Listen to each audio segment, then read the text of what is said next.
You are now listening to the script or screenplay for Rocky by Sylvester Stallone.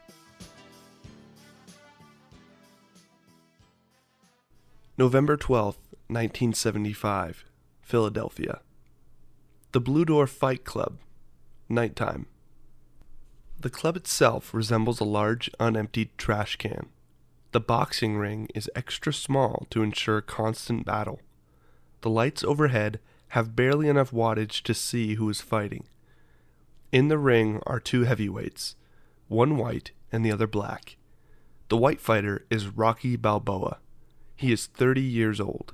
His face is scarred and thick around the nose. His black hair shines and hangs in his eyes. Rocky fights in a plodding, machine-like style. The black fighter dances and bangs combinations into Rocky's face with great accuracy. But the punches do not even cause Rocky to blink. He grins at his opponent and keeps grinding ahead. The people at ringside sit on folding chairs and clamor for blood. They lean out of their seats and heckle the fighters. In the thick smoke, they resemble specters. Everyone is hustling bets. The action is even heavier in the balcony. A housewife yells for somebody to cover a $2 bet. The bell rings. The fighters return to their corner. Somebody heaves a beer can into the ring. The black fighter spits something red in a bucket and sneers across the ring at Rocky. "I'm gonna bust his head wide open." In Rocky's corner, he is being assisted by a shriveled, balding cornerman who is an employee of the club. He works on Rocky without any enthusiasm. "You waltzin'? Give the suckers some action." "Hey, you're moving like a bum. Want some advice?" "Just give me the water." A fight fan rushes up to Rocky. He is 65, with yellow teeth, and wearing sunglasses. "Should I bet the fight?" "Don't go the distance. You feel strong?" "Absolutely." "You want some advice?" "I just want the mouthpiece." The bell rings. Rocky makes the sign of the cross. The fighters engage in battle. The other fighter grabs Rocky in a clinch and purposely butts him.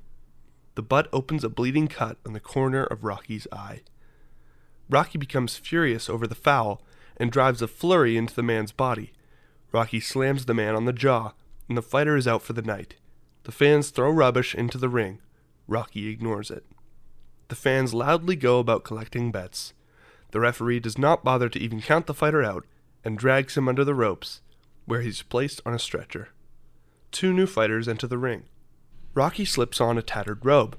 Embroidered clumsily on the back is the Italian Stallion. The announcer shouts, "Winner, Rocky Balboa. Next, a 6-rounder between local lightweights." Without pomp, Rocky climbs out of the ring and bums a cigarette from a spectator. The fighter on the stretcher passes behind him. He watches for a moment and continues up the aisle. Before he even reaches the rear of the club, the bell rings and the next fight has already begun. Rocky fades into the darkness of the rear of the club. The dressing room, night.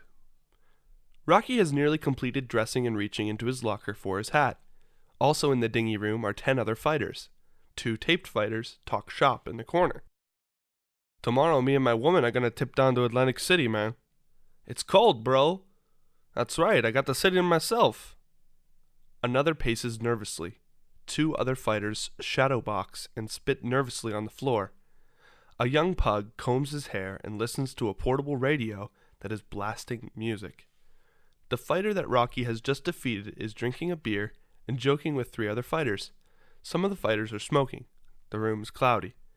A short man of 50 enters. He is dressed in a sweater, buttoned over a t-shirt. "Balboa!" Rocky raises his head. The promoter steps over. $20 for the locker and corner man, $2 for the towel and shower, $7 for taxes. The house owes you $61. The man peels off the money and departs. Rocky closes his locker. He nods to the defeated fighter and leaves. Cut to the interior of a trolley at night. Rocky is on the trolley heading to South Philly. The trolley is empty except for a thin, old black woman. The black woman studies Rocky's bruised face. Rocky becomes self-conscious, almost apologetic. "I'm a fighter." The woman, tired, responds, "You was an accident." Rocky exits the trolley and walks down the block. He waves at a pair of high-heeled hookers, and they wave back. Rocky passes a sleeping wino curled in front of a dirty bookstore. Rocky drags the man into a protective passageway. Further down the street, Rocky pauses in front of the Animal Town pet shop. He peers into the dark store and sees a sad, huge dog sitting in the window. He mumbles to the dog and continues to the corner. A short while later, Rocky approaches his apartment, located in the most deprived section of South Philly. He kicks away the litter that has gathered against the apartment steps and enters. The narrow hallway is painted olive brown. A single light bulb illuminates the gloomy corridor. Rocky enters. The one-room apartment is drab, with a curling boxing poster of Rocky Marciano tacked on the wall. Nailed against the far wall is a mattress. The mattress is used as a punching bag. Stuffing spills out of the center. Rocky drops his coat on the floor. He puts on a pair of glasses. He crosses to a small turtle bowl. He lifts the creature. "Look who's home." Rocky starts to boil a pan of water on his hot plate, then places an old 45 RPM record on a battered phonograph. The record is a tune, All in the Game. As the crackling music begins, Rocky picks up his hairbrush. Using it like a microphone, he mimes to the record. He assumes the posture of a famous singer, crooning to thousands of adoring fans. He then switches into a bullish fighting stance and throws several punches. The water boils. Rocky soaks his badly swollen hands. We now see the jagged skyline of Philadelphia, highlighted by the towering figure of William Penn that rises above the dawn haze as it sits majestically above City Hall. Rocky is walking along the waterfront. He has a Band-Aid over one eye. He looks at the rugged stevedores going about their business. He stuffs his hand in his cheap wool jacket and approaches a ship being unloaded. Rocky passes two thick mafia types leaning against a parked car. These men look like blood drinkers. "Yo, Rock, how's your boss?" "Real good." "Fighting again?" "Yeah, he in there." "Maybe we make some money together soon. Give your boss my best." Rocky shrugs and moves away. He nears a heavy man working the crane. The heavy man looks frightened. He stops the crane and hurries into the ship's hull. Rocky dashes up the gangplank. The man enters the ship hull and runs past tons of stacked crates and coffee beans. Rocky sprints after him. He lunges and flings the man by the neck against the wall of stacked cargo. "Don't hit the face! Not the face!" "Mr. Gazzo wants the 200 now!" "Honest to God, I'm broke. Give me a break." "Mr. Gazzo says I should get 200 or break the thumb." "Please, I need my hands to work. Christ, don't bust my thumbs." At wit's end, the man picks up a large metal hook used by stevedores. Rocky remains cool. "Going fishing?" The man drops the hook. "What's your name again?" "Bob." "Look, Bob, if you want to dance, you gotta pay the band. If you borrow, you gotta pay the man. Me, I ain't emotionally involved." Rocky's determined expression strikes home. The fat man quickly fumbles through his pockets and hands over a small wad of bills. Rocky, counting. 130. "That's it, I'm broke." "That's it? Completely?" "That's it." "What about for food and stuff?" "You have my food in your hand." Rocky looks almost sympathetically into the fat man's flushed expression. "The juice is climbing every week." "I know the juice is climbing. I've been working 6 months just to pay the damn interest." "You still light 70. "Wait. Be smart." "You don't have to break nothing here. Take my coat. It's worth $50, $60. It's yours." The man quickly removes his coat and extends it. Continuing, "See? You're a smart guy. Gazzo don't have to know nothing. I'll go tape up the hand like you broke my thumb. Gazzo won't be the wise to nothing. Be a smart guy. Keep the coat. We'll fake like you broke the hand." The man extends his coat again. Rocky suddenly grabs the man's thumb and bends him to his knees. Almost a whisper. No, please, please." Rocky releases the man, who remains almost in shock. The thumb is fine. "That's what could have happened." And he walks off. Later that morning, Rocky passes Animal Town Pet Shop in South Philly. The shop is not very prosperous looking. In the window hangs a sign reading today's special, mixed kittens, $1.50. Rocky stops at the shop every morning. He stares at a litter of Lhasa Apso puppies. He taps the window and whistles.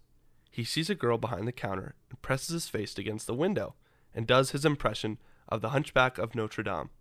The girl nervously looks away. The girl behind the counter is Adrian Klein. She is not very attractive, but pleasant looking. 30 years old, brown hair pulled back, light-skinned. She wears glasses.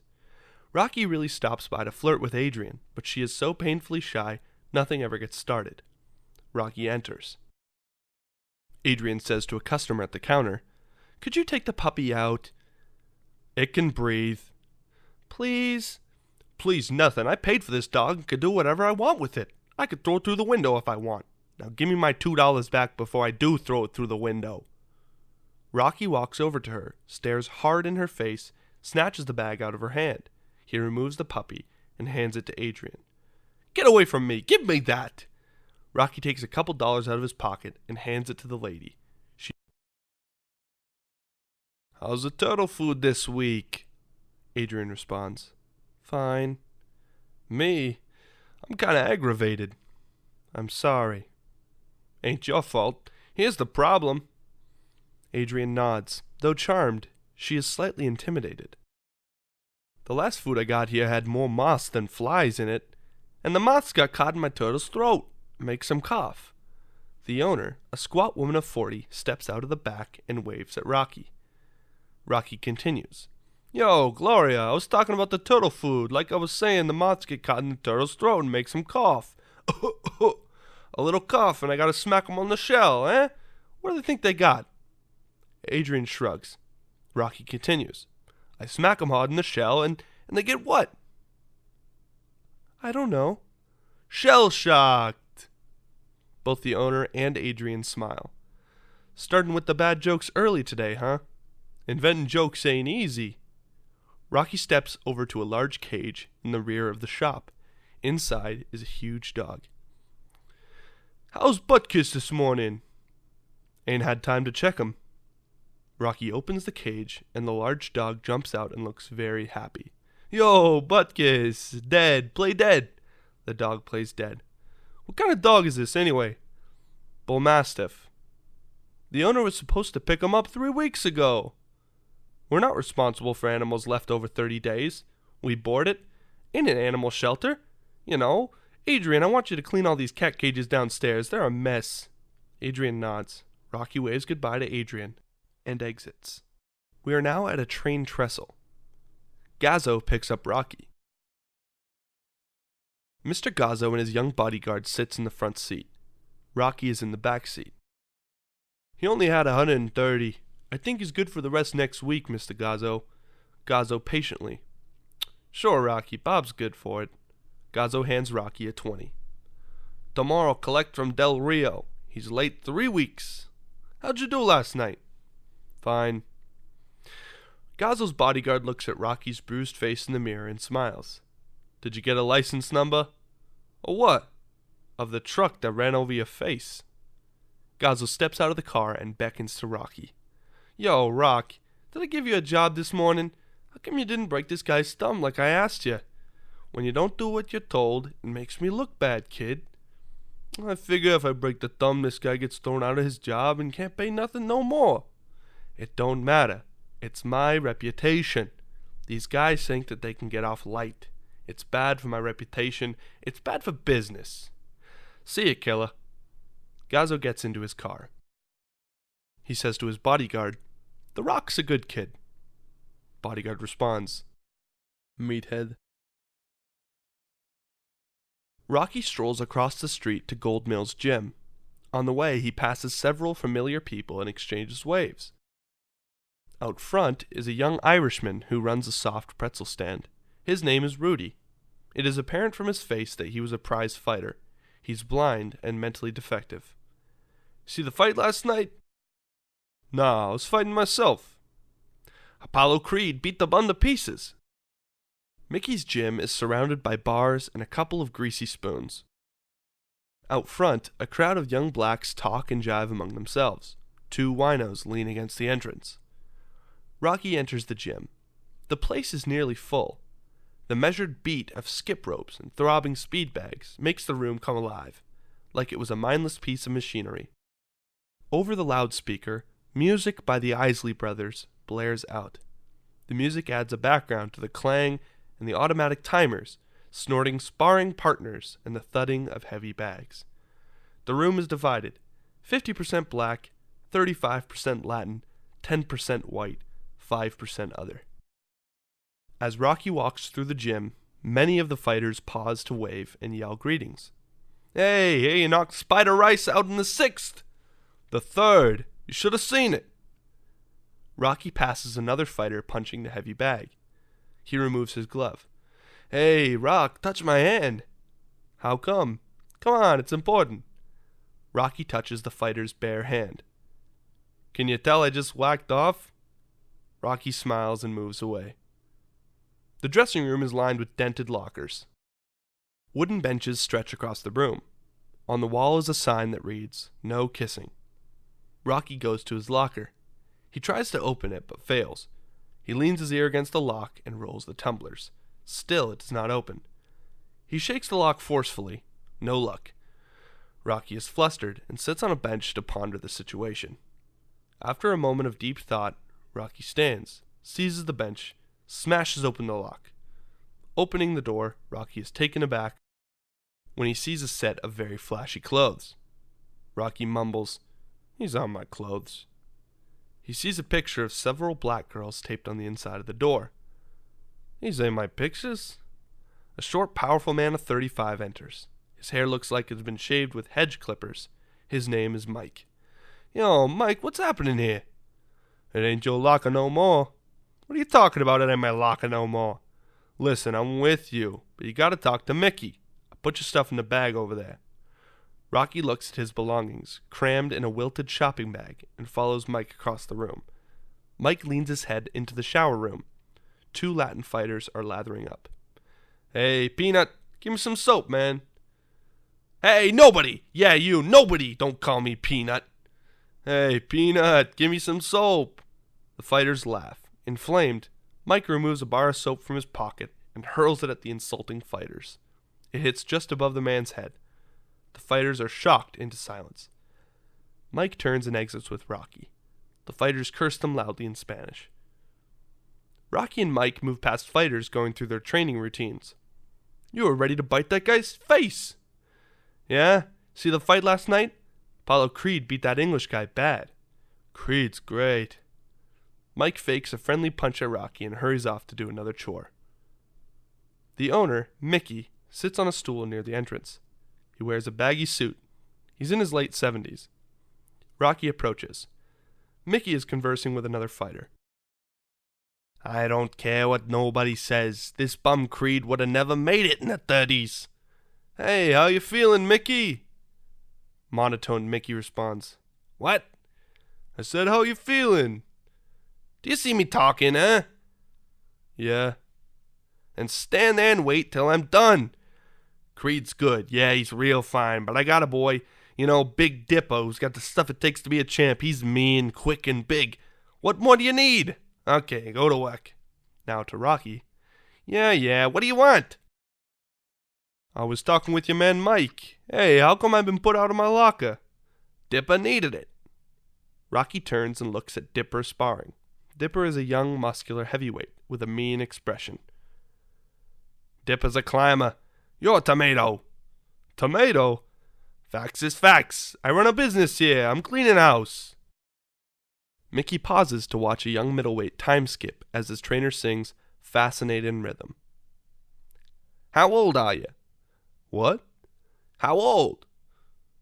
Come July, 25. More like 30. 25, 30. What's the difference? Took me 2 months to learn the combination of that locker. The legs must be going. Yeah, they're going. That's nature. That was my locker for 6 years. Did you fight last night? Yeah. Did you win? Yeah, KO. Who'd you fight? Spider Rice. Rice is a bum. You think everybody I fight is a bum, ain't they? Mickey shoots Rocky a quick, indifferent look and removes the rosary from his pocket and idly rolls it around his fingers. You want the truth? You got hot, but you fight like an ape. The only thing special about you is you never got your nose broke. Keep your nose pretty, what's left of your brain, and retire. Listen, I'm gonna take steam. Did good last night, should have seen it. Hey, you ever think about retiring? No. Think about it. Yeah, sure. Shrugging, Rocky moves away. I think I'm gonna take a steam. Should have seen me fight. I did good, you know. Mickey leans over to Mike, who approaches with a mop and pail. Known him since he was 15. A waste of life. Dejected, Rocky travels to the locker room. He passes Big Dipper sparring in a ring. Dipper spits a mouthful of water in a bucket and looks smugly at Rocky. I dig your locker, man. Time, Skipper, the trainer says. Dipper smiles cruelly and begins sparring. Scene fades on Rocky's crestfallen expression. Inside the pet shop, Adrian is arranging pet toys on the counter. She hears the tapping, sees Rocky, and tenses. Rocky enters. Wow, cold. Good night to catch pneumonia. Adrian smiles slightly and moves behind the counter. Rocky fumbles idly among the pet toys. I came in here for something. Oh yeah, would you like somebody to walk you home? The girl wants to say yes, but a tremendous inferiority complex will not permit it. Rocky understands. Hey, how's my buddy doing? Looks into Butkus' cage. Nice dog. Well, I'll see you later. Good night, Rocky. Rocky exits. Adrian watches his departure with mixed emotions. A short while later, Rocky arrives at Andy's bar. He throws the Colonel Sanders bag and bones in a large public litter can. The trash can has a bicentennial picture of George Washington pointing at a pile of garbage. The caption reads, "There was no litter at Valley Forge." Rocky enters the bar. He sits the drunk in a booth. Several drinkers wave at him. Old Andy sets a mug of beer in front of him. Rocky seems to be looking for someone. Catch pneumonia out there. You seen Paulie? Andy casually nods towards the men's room. Rocky traverses the room and passes two drunks leaning on the bar. Rocky enters the restroom. It is a vile stench hole with years the remnants of many sick drunks caked on the wall. Paulie is presented trying to comb his hair in the only remaining piece of mirror in the room. Paulie is in his early 30s. He is medium height, brown hair, square-shouldered. He has a foul personality. A classic misanthrope. Yo, Paulie! Yo, Rocky! Look at this mirror! I'd like to kill the friggin' moron who broke this mirror. Yo, Paulie! What? Your sister's giving me the shoulder. Forget it. You could do better than my sister. Every morning, every night I pass by, I smile. I say jokes, nothing. She looks at me. Looks, huh? Yeah, like I was a plate of leftovers. Something wrong with my face. What you need, a caddy to connect with your sister? My sister's a friggin' loser. Hey, sometimes she gets me so crazy I'd like to split her head with a razor. Don't get mental, man. Yeah, caught me in a bad mood. You're always in a bad mood. Adrian ain't sharp. The restroom stench is overwhelming. Rocky covers his nose with the neckline of his t-shirt. She's a loser. She didn't enjoy life. She reads. Brainy. Pushing 30 friggin' years old. She's gonna die alone if she don't wise up.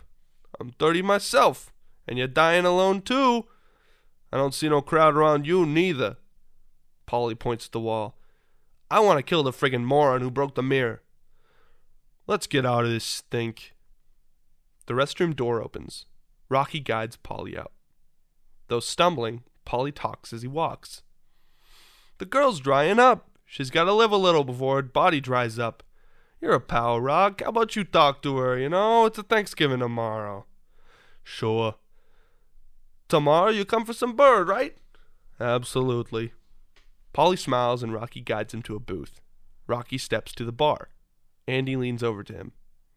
That was a lot of crap to go through for a dinner invite. Rocky shakes his head no and raises his hands towards the suspended television. The nightly sports broadcast is on. The sports commentator is at the airport and about to interview the heavyweight champion of the world, Apollo Creed. Creed is 28 years old. He is a tall, smooth-muscled black with barely a scar on his light coffee-colored face. He is followed by an entourage of mixed trainers and cornermen. Also tagging along is a small group of hangers-on. The commentator interviews Creed as he and his followers disembark a private jet. "How was the fight, champ?" "Very high and very fast." Apollo Creed smiles almost automatically at everything he says. "Apollo, how would you rate this last British challenger, Henry Wilcoxon?" "He was big and very nasty, so I destroyed him in a hurry, and now I'm getting ready for Mackley Green next month." "You're referring to the much publicized bicentennial fight?" "That's right. It's going to be the greatest sporting event in this country's history. A gala occurrence." "Still to be held in Philadelphia?" "The bicentennial heavyweight championship of the world is going to be held in the only place it can be held, Philadelphia, the nation's cradle. January 1st, the first major event of our 200th year." "Where are you off to now?" Apollo draws his wife close. "Me and my wife are going home, 'cause we miss our children. Can't go no more time without seeing 'em. Any quick advice for young boxing hopefuls?" Apollo looks straight into the camera. "Stay in school and use your brains, Dig. Be a lawyer. Be a doctor. Carry a leather briefcase and forget about sports. Sports can only make you grunt and smell. Be a thinker, not a stinker." Apollo's entourage laughs and they move on. The commentator faces the camera. "Jerry Simpson at Kennedy Airport with the champion, Apollo Creed." The sports show cuts away, but Rocky continues to look at the television with a pensive stare. Andy has been speaking the following dialogue over Apollo's broadcast. "Nobody cares what's happening in the world of sports no more. Downhill, baseball, downhill, basketball, downhill. Football's going too. Bank on it. Baseball used to be America's best sport. Sure, nothing like squatting through a great doubleheader, but now baseball's all business." The news report with Apollo ends, and he drinks. "Where are the real fighters, the pros? Today we jig clowns." "Clown?"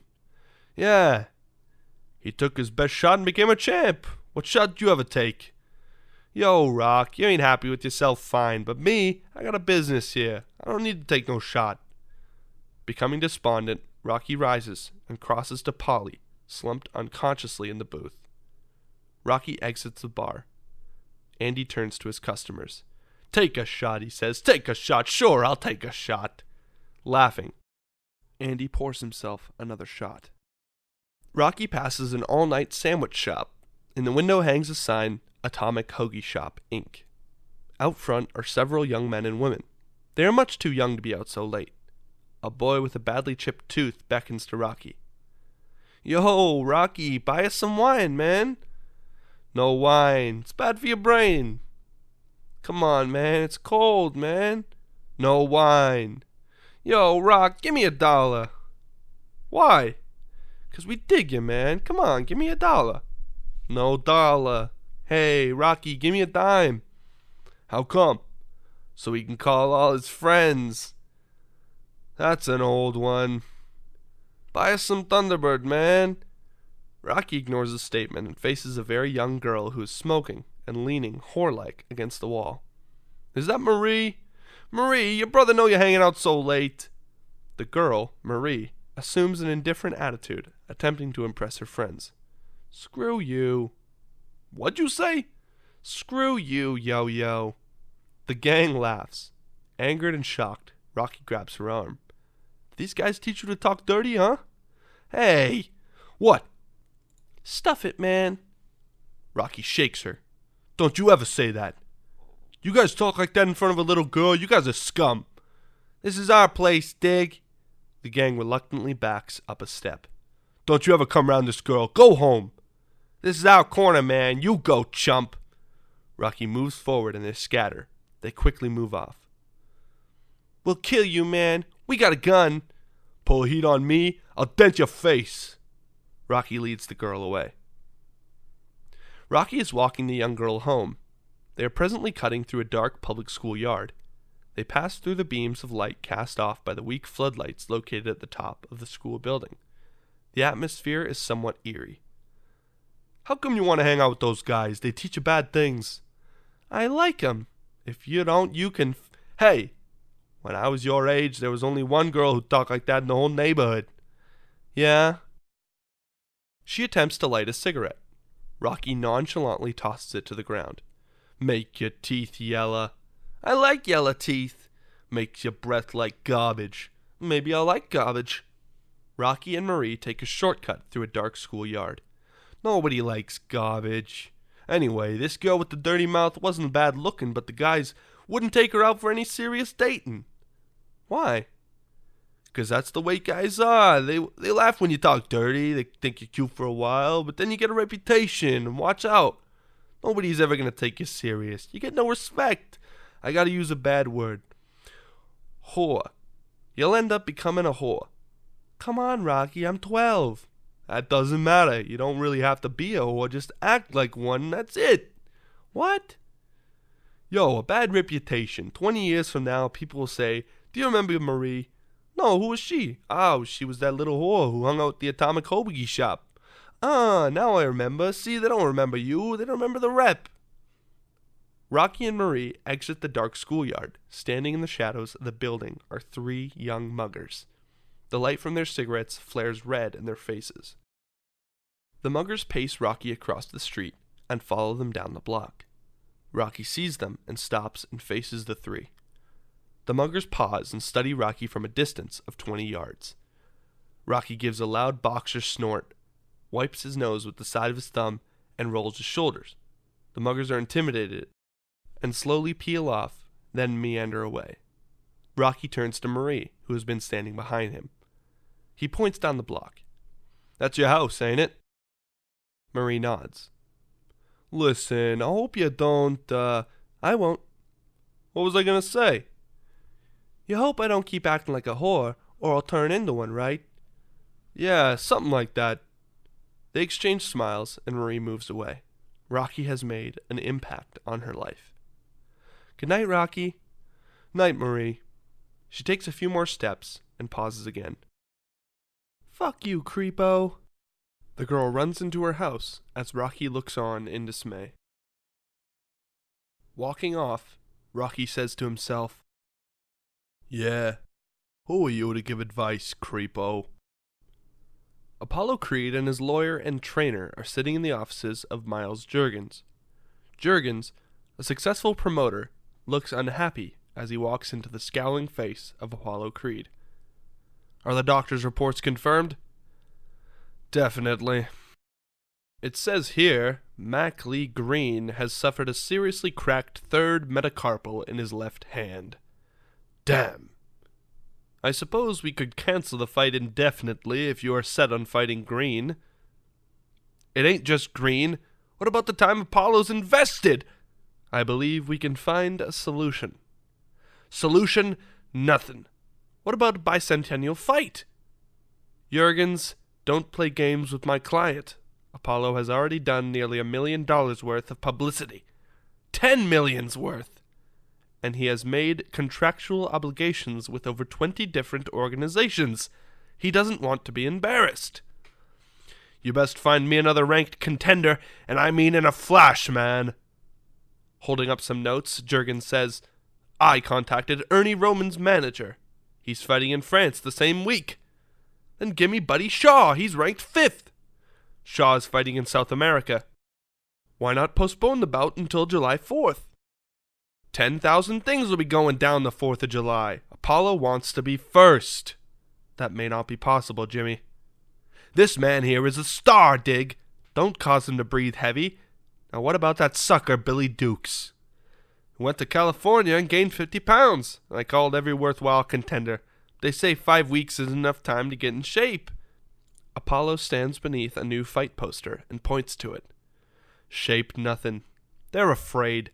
They know everybody in the world's gonna see this fight, and none of them got a prayer of beating me. So they're making excuses so they don't have to be the chump that's gonna be whipped in front of the whole civilized world. Apollo, I'm sure there's a way to salvage this. Nobody wants to be dissected on the country's birthday. All I can counter with is that I'm a goddamn good promoter. I've promoted in every country in the world. and have tried to the best of my abilities. Perhaps you're right, and no one wants to be beat on the country's birthday. I don't know what else to say. I do. Maybe what this fight needs is something new. A novelty. Use the novelty, champ. Give my main man a raise. Everyone laughs. Now here's what's going down. Listen, because I'm only going to say this but one time.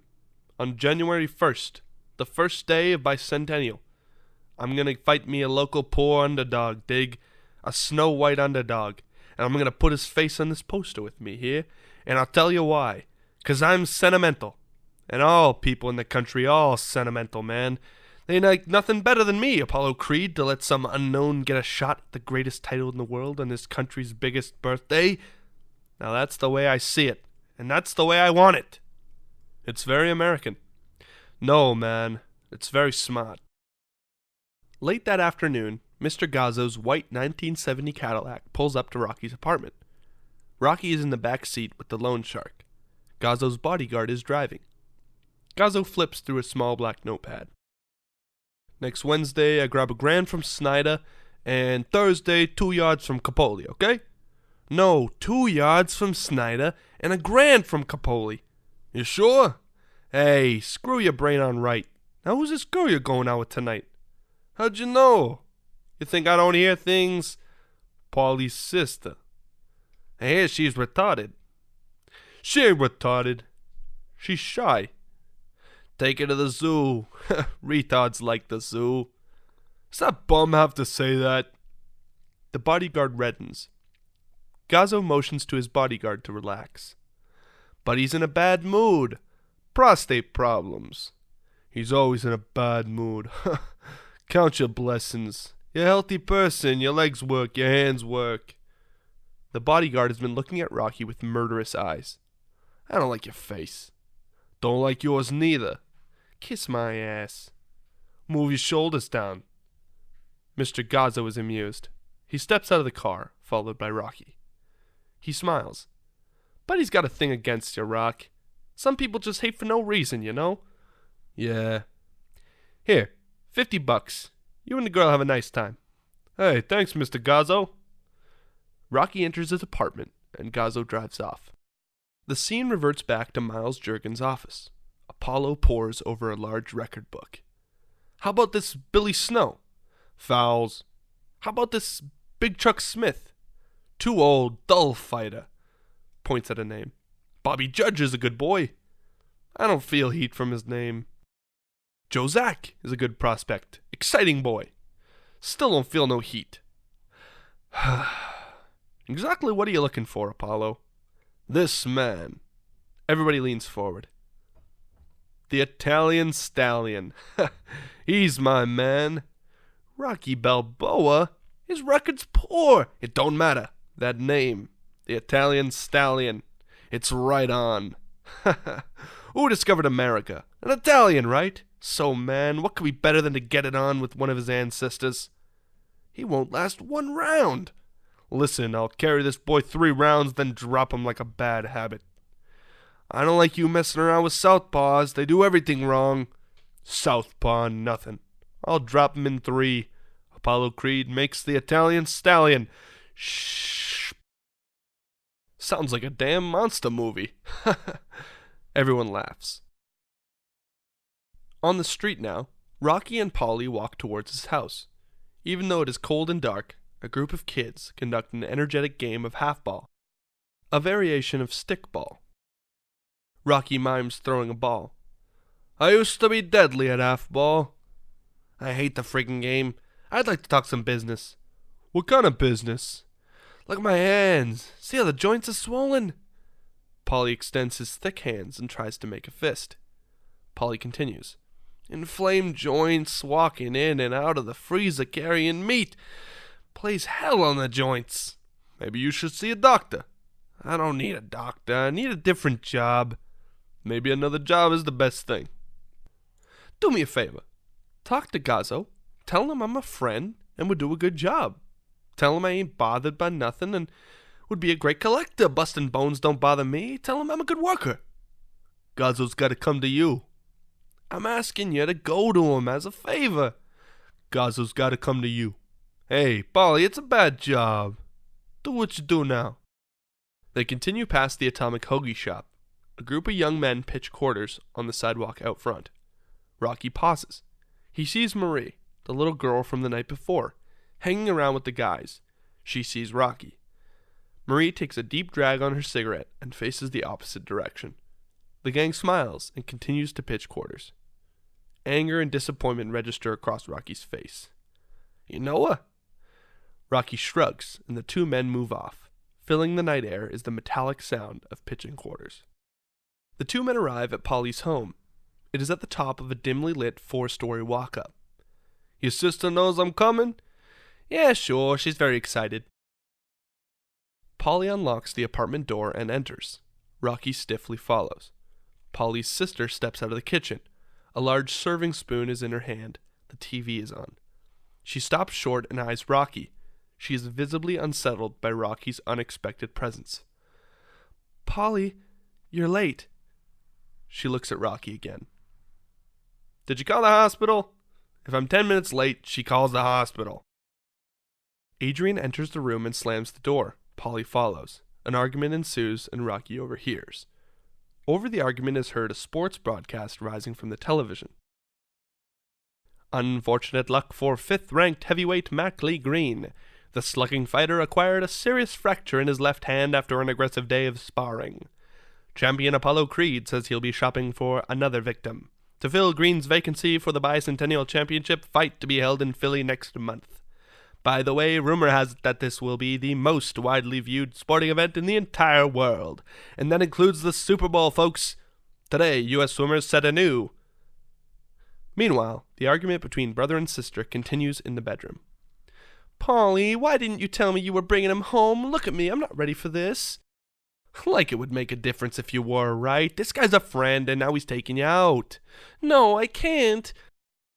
You're going out of the bedroom and I don't want to know from nothing. Paulie, please. Hey, I want you out instamatically.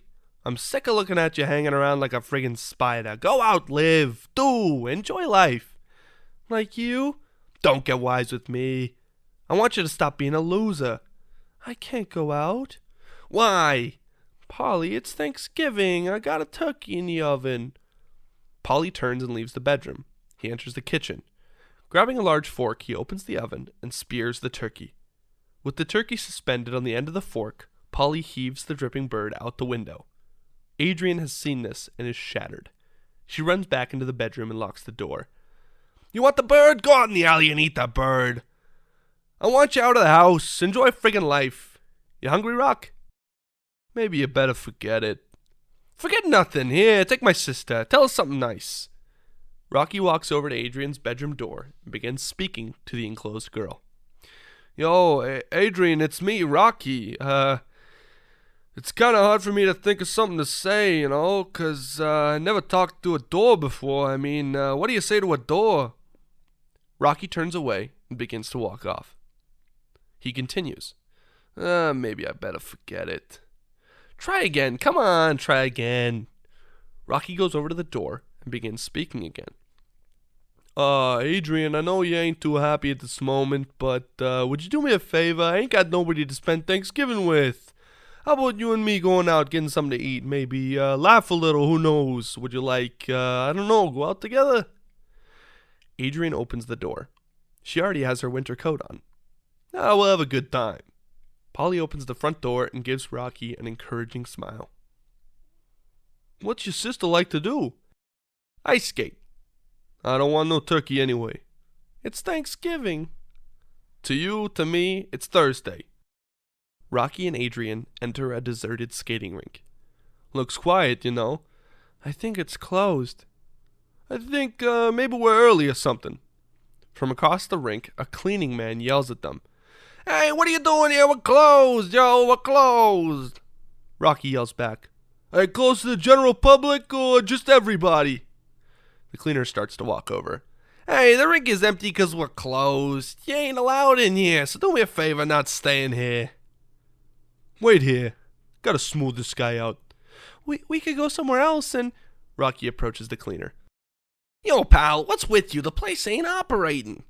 Listen, I got a problem. This girl ain't feeling well, you know. The doctor said she should exercise. You know, once in a while, and ice skating is the best thing.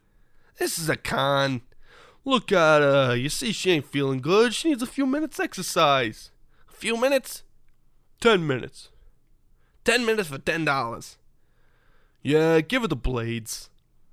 Adrian has on skates. Rocky follows her onto the ice. He wears street shoes. Aren't you skating? I ain't skated since I was 15. That's when I started fighting. Gotta watch the ankles. Yeah, fighting used to be tops with me, but no more. All I wanted to prove is that I wasn't no bum. To make a good pro. And you never got the chance? The cleaner yells from the sideline. 9 minutes! Hey, I ain't crying. I still fight. Kinda do it like a hobby.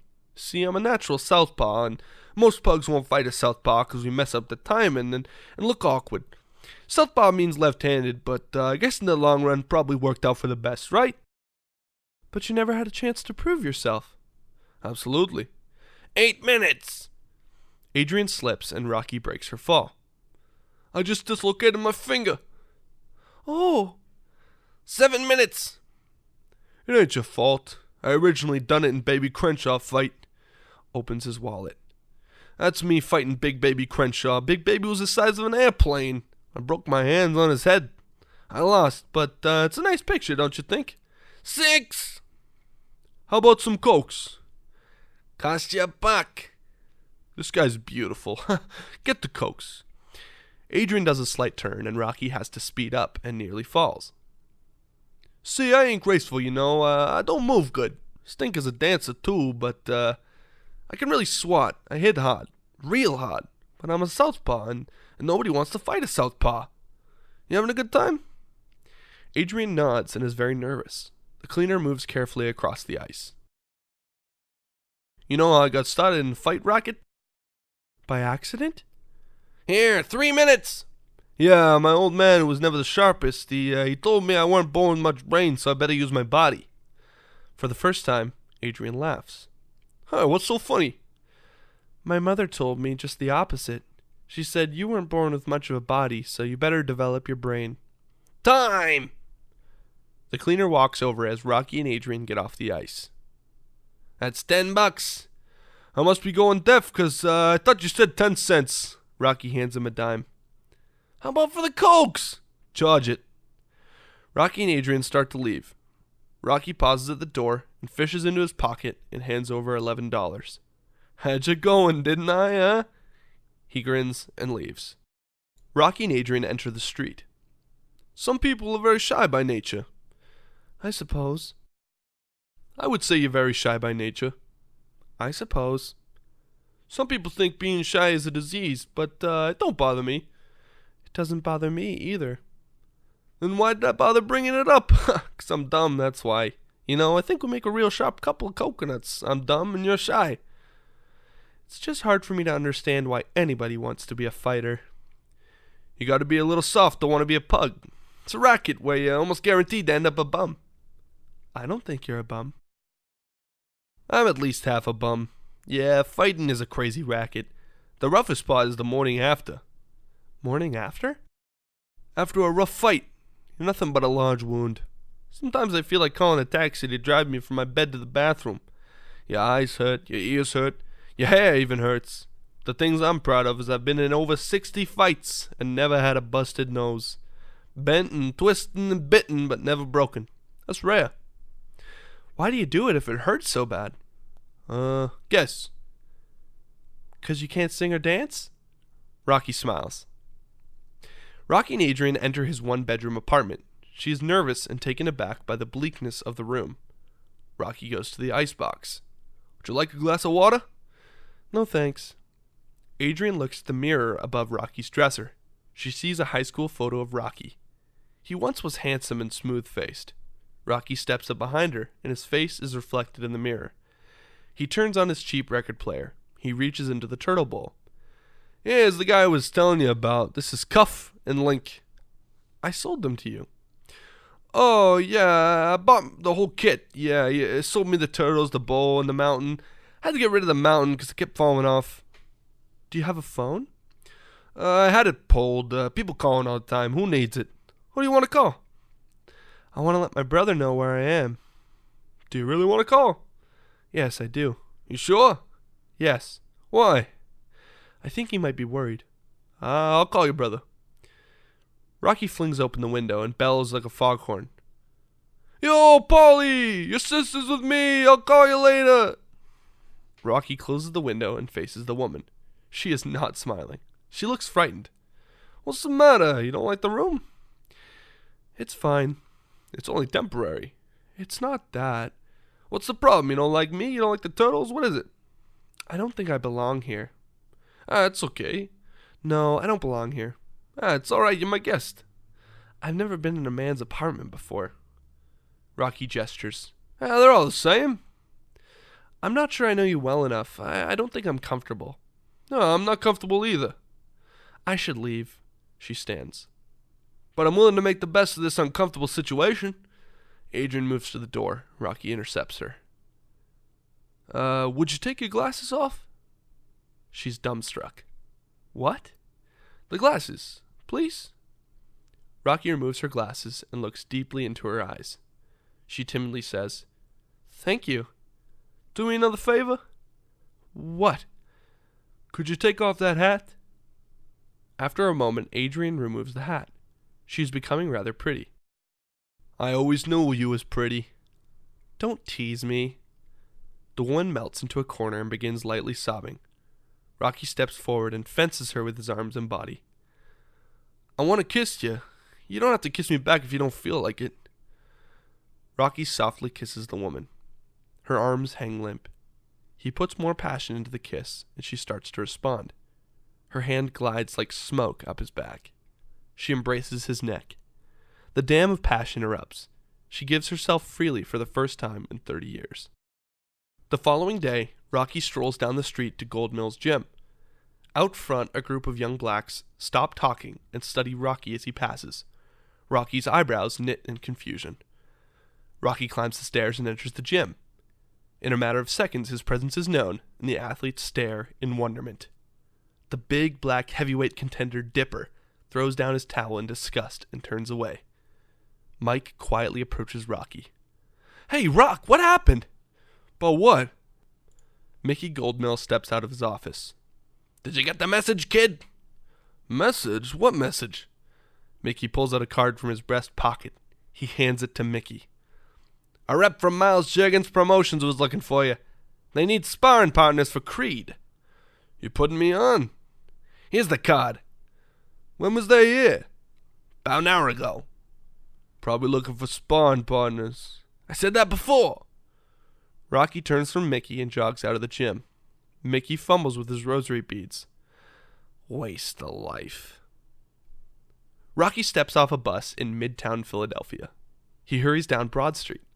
Every few steps he breaks into a trot. He enters a skyscraper. Rocky exits the elevator and enters the office of Miles Juergens Productions. The secretary is slightly startled by Rocky's excited expression. May I help you? Rocky hands her the business card. Your name, please? Balboa. Rocky Balboa. The secretary rises and enters Juergens' office. Rocky eyes the multitude of sporting pictures hanging on all four walls. The secretary returns. You may go in. Rocky collects himself and enters. Miles Juergens warmly greets him. Hello, Mr. Balboa. I'm Miles Juergens. Please have a seat. Thanks. Mr. Balboa, Rocky. Rocky, do you have any representation, manager? No, just me. Rocky, would you be interested in sparring? Excuse me? I know you need sparring partners. I'm very available. I'm sure you are. Absolutely, sparring with the champ would be an honor, you know what? What? I don't take no cheap shots. I'd be a good sparring partner. Juergens seems very amused. He lights a cigar. Rocky, would you be interested in fighting Apollo Creed for the championship? Like I said, I'd make a boss sparring mate. Did you hear what I said? Sure, and I'm smart enough to know that no sparring partner should take cheap shots at the champ. He's just there to help condition the man. Not spar. I'm asking whether you'd be interested in fighting Creed for the championship. The weight of the statement comes crashing down on Rocky. For a long moment, he becomes nothing more than a basket case as he ponders the statement. He half regains his senses. Absolutely. The scene fades and becomes a black and white television. Rocky and Adrian are at her home watching an old black and white television. Rocky smiles. The film now cuts to Apollo being interviewed. How'd you like the city of brotherly love? I like my Philadelphia brothers, and I'm patriotic. Apollo has to move to the side to avoid a thrusting microphone. He continues, in mock seriousness, If you don't back up, I'm going to send you home with a microphone in your nose. The reporters laugh. Why did you agree to fight a man who has virtually no chance of winning? If history proves one thing, everybody's got a chance. Didn't you hear about David and Goliath? Of course, I would have knocked out Goliath. Is it a coincidence that you're fighting a white man on the most celebrated day in the country's history? The same coincidence that he's fighting a black man. What are your feelings about the challenger? He's Italian. What does that mean? It means if he can't fight, I bet he can cook. Rocky and Adrian laugh at the interview. Paulie, her brother, takes offense. Do me a favor. His lungs? Punch him out. Paul. Rocky's interview now fills the screen. Rocky squints and looks nervous under the hot lights. This is your largest payday ever. How do you feel about it? Feel? I don't know. Happy? How will you fight Apollo Creed? His mind elsewhere, Rocky says, Creed's great, ain't he? I'll do what I can. Where did you get the name Italian Stallion? I thought of it about 8 years ago when I was eating dinner. Is it true the most you've ever made in a prize fight is $500? $400. But that was a long time ago. And now your payday will be $150,000. Any comment? Listen, I want to say hi to my girlfriend. Yo, Adrian! Adrian blushes and laughs. Oh, Rocky. Christ, Paulie says. You didn't. Sure did. You heard. They continue to watch the remainder of the interview. The head commentator is looking directly into the camera. A bicentennial fight, January 1st. It will be the first sporting event on our 200th birthday, and is already being called by many the greatest farce in sports history. If this man lasts more than a minute, I would say he's on borrowed time. It's matches like this, with their exorbitant prices, that give sports a bad name. Not only is this match bad, people, it's sad. Why a Rocky Balboa? At the State Athletic Commission, Larry Duggan reporting. That guy's a friggin' moron. Why? Don't it matter none he's making you out a fool? I'd break his lips. Nah, it don't matter. He's taking cheap shots. It don't bother me none. Yo, Rocky, now you'll be looking for people to help, right? Help what? To help keep your living clean. I'll do okay.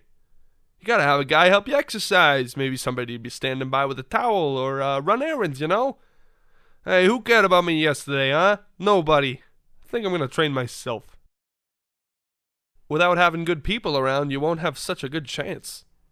Adrian is not happy with her brother's overbearing attitude. She faces him. Einstein flunked out of school. Twice. That's so. Roosevelt finished last in his class. Beethoven was deaf, and Helen Keller was blind. I think Rocky has a good chance. Rocky stands in Adrian's doorway. He kisses her. See you tomorrow.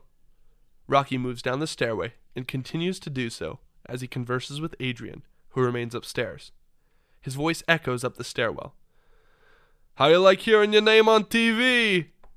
I don't know. I was shocked. Why did you do that? You're putting me on, right? Absolutely. What time should I expect you? About 7. I'll be waiting. Rocky is now on the ground floor yelling up to Adrian on the top floor landing. You know how I said that stuff on television didn't bother me? Yes. It did. As Rocky completes the last word, he exits the building and slams the door, which resounds throughout the apartment house. It's nighttime now, outside the Atomic Hoagie shop. Gazzo, the bodyguard, and Rocky are standing out front. They are eating hot sandwiches. You know I won't be able to work for you no more. Hey, if a good man can make a better life, let him make it. I feel bad about walking. Take your shot, kid. You got money for training expenses? A few bucks.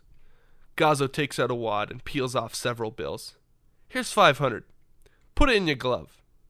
Do I have to pay juice? Gazzo looks at the bodyguard and shakes his head, as if to imply, why is this guy asking such a foolish question? Gazzo and the bodyguard step to the white caddy, parked at the curb. They enter the cab. Rocky watches. Does Santa Claus charge juice? Merry Christmas. Now, what's my present? You gonna win? I'm gonna try. Listen, kid, I'm with ya. You know, I'm with ya, Italian. We're blood. You kill this rug, we Guineas gotta show these Afro-Americans where it's at. Give it your best shot, 'cause I want you to prove to these bums in the corner that my man can't be beat by this rug. So, you got any action on the side? No action. You're getting 150 grand killer. You got any plans for it? What do you think? You like to put it on the street, make it work for you? I'll do something with it. Sure, you do what you want. Stay away from the stock market. Black market? Same thing. You know, Rock, remember when we was kids, we fought together. And I wasn't well, and you had to beat up that Irish kid. What was his name? Gallagher? I bought a suit and became a businessman. You put on gloves. And I remember Mama almost cried. May she rest in peace. And our old man who said you had no brains. I'd like to lay hands on that bastard.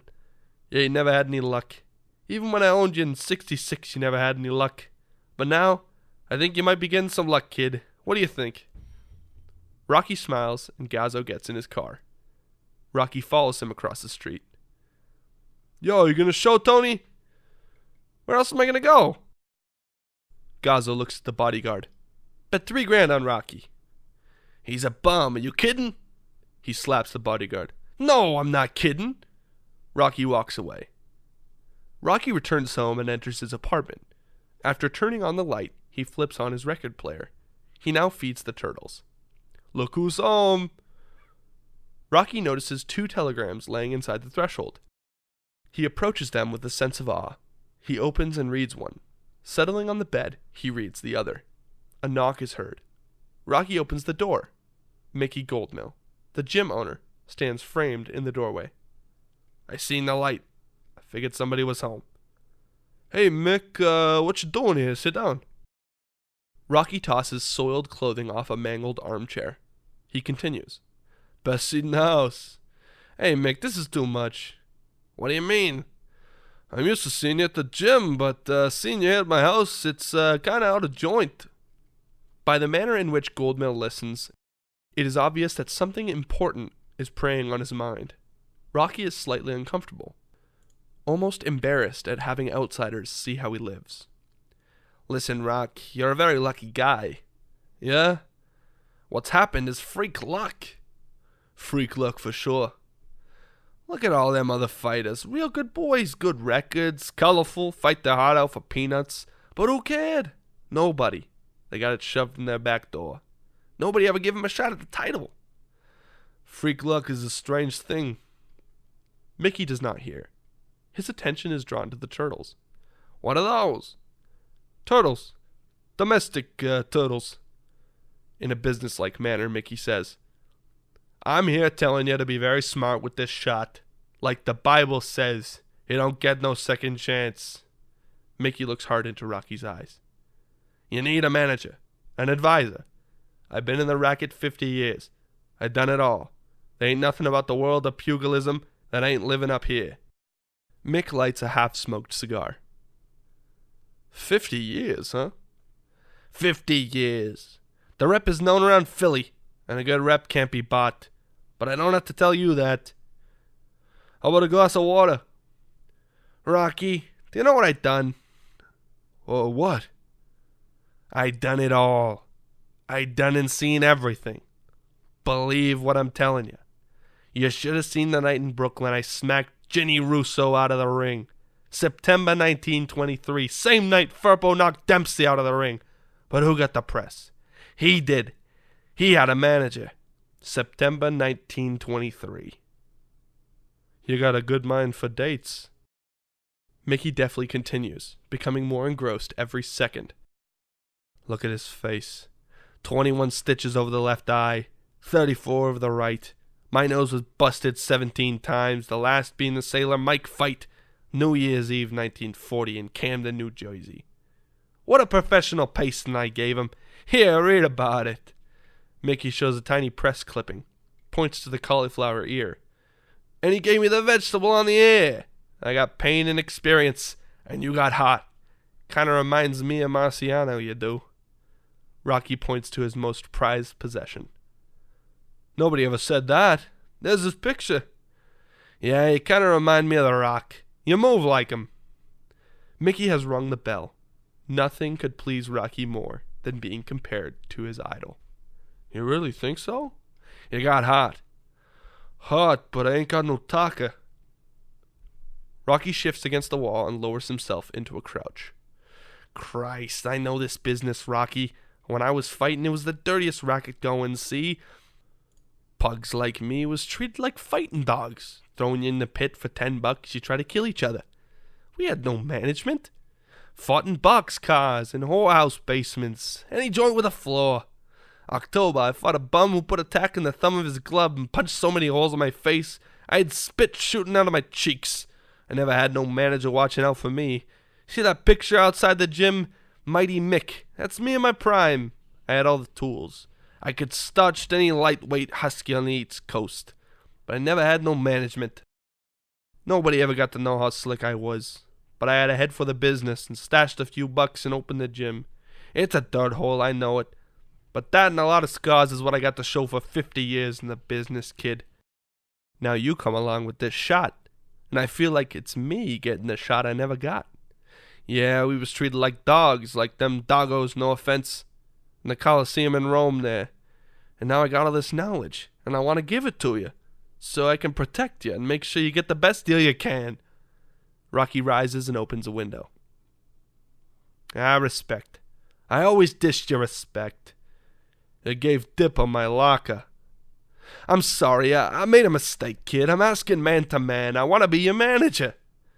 The fight said I don't need a manager. Look, you can't buy what I know. You can't. I've seen it all. I got pain and I got experience. I got pain and experience too. Please, kid. Whatever I got, I always got on the slide. This shot's no different. I didn't earn nothing. I got it on the slide. I needed your help about 10 years ago when I was starting, but you never helped me none. Mickey drops the ashtray and kneels to pick it up. He remains on one knee. If you was wanting my help, why didn't you ask? Just ask. I asked, but you never helped nothing. Like the Bible says, you don't get no second chance. Mickey now yelling. Rocky, I'm 76 years old. Maybe you can be the winner I never was. Your shot is my last shot. Rocky is choked and goes into the bathroom and closes the door. Mickey struggles to his feet. Like a beaten man, he leaves. Several moments later, Rocky steps out and lowers himself into bed. Springing up a second later, he runs outside. Rocky races up the block towards the shadowy and hunched form of Mickey. Way in the distance, we see Rocky stop the old man, beneath a street lamp. He places an arm around his shoulder. The following morning, Rocky's alarm clock goes off at exactly 4 a.m. Not accustomed to rising this early, with great difficulty, Rocky staggers to his feet and wavers to the bathroom. He turns the light on, and roaches scatter. At the bottom of the mirror hangs the telegrams. Rocky fills the basin and submerges his face in cold water. Rocky sways to the icebox and removes a dozen eggs. He cracks 5 raw eggs into a glass and downs it in one swill. His body shivers. Rocky steps outside. He is dressed in a well-worn sweatsuit with a hood, gloves, and sneakers. It is pitch dark, and his steaming breath attests to the cold. He begins running down the center of the deserted street. He can only be clearly seen as his form passes beneath the street lamps. 2 garbage men stop hoisting cans to watch him pass. Rocky stands at the base of an overwhelmingly steep flight of stairs. He stares up at the stairs that nearly disappear into the morning gray. Taking a deep breath, he starts up from the start. He looks out of shape, and halfway up, his legs give way. Standing, he brushes off and descends the stairs. Rocky passes City Hall and veers to the river. He pauses, heaving great gusts of exhausted breaths. He throws several lazy jabs in the air and walks a while with hands on his aching sides. Men delivering the morning papers observe with amusement. Rocky forces himself to begin running again. Heading along Spring Garden Street, Rocky passes beneath an elevated train station. The roaring train overhead seems to blend perfectly with his muscular running style. The sky is beginning to lighten. The fighter now runs along the piers and past anchored freighters. It is 5:30, and Rocky approaches the loading platform belonging to Eastern Packing Company. Alongside the loading platform come several box cars. Rocky mounts the ramp and knocks on the metal door. It soon opens, and Paulie guides him inside. Paulie is drunk. "How you feeling?"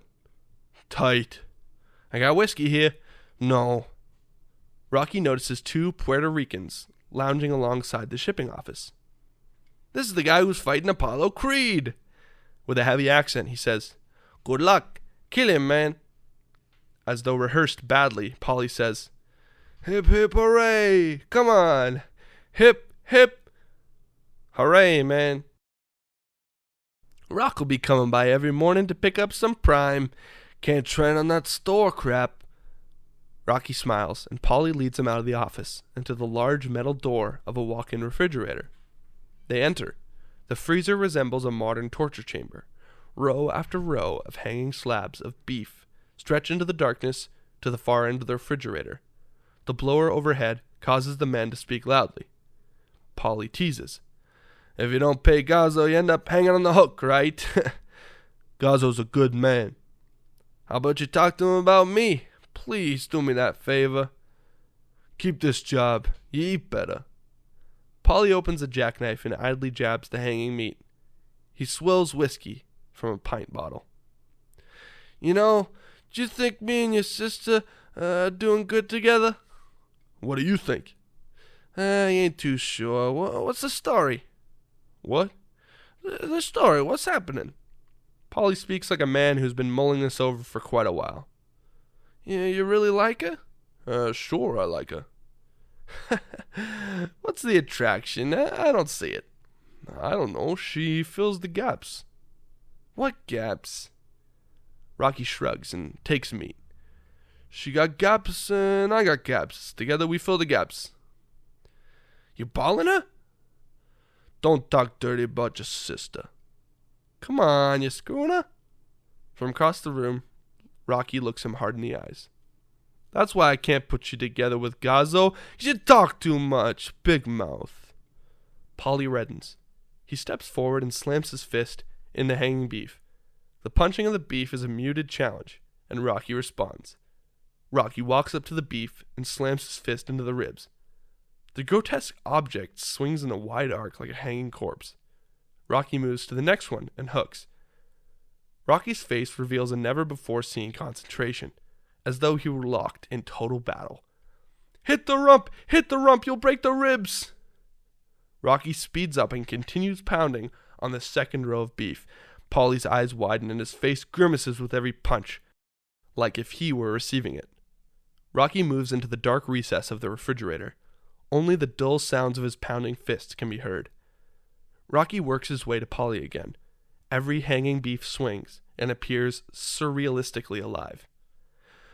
"We do that to Creed and they'll take us to jail for murder." Rocky looks at his hands. They are drenched and red up to the elbow with beef blood. Paulie hands him a package of beef. "Don't talk dirty about your sister." Rocky takes the package and runs out.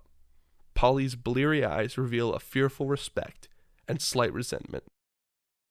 Goldmill's gym is filled to capacity. The noise is deafening. Rocky pounds a heavy bag.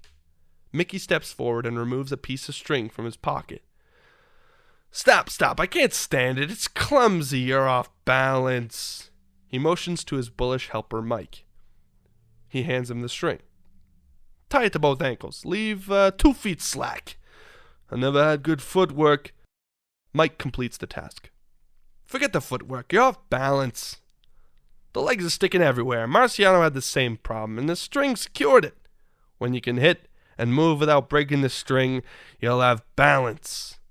You'll be a very dangerous person.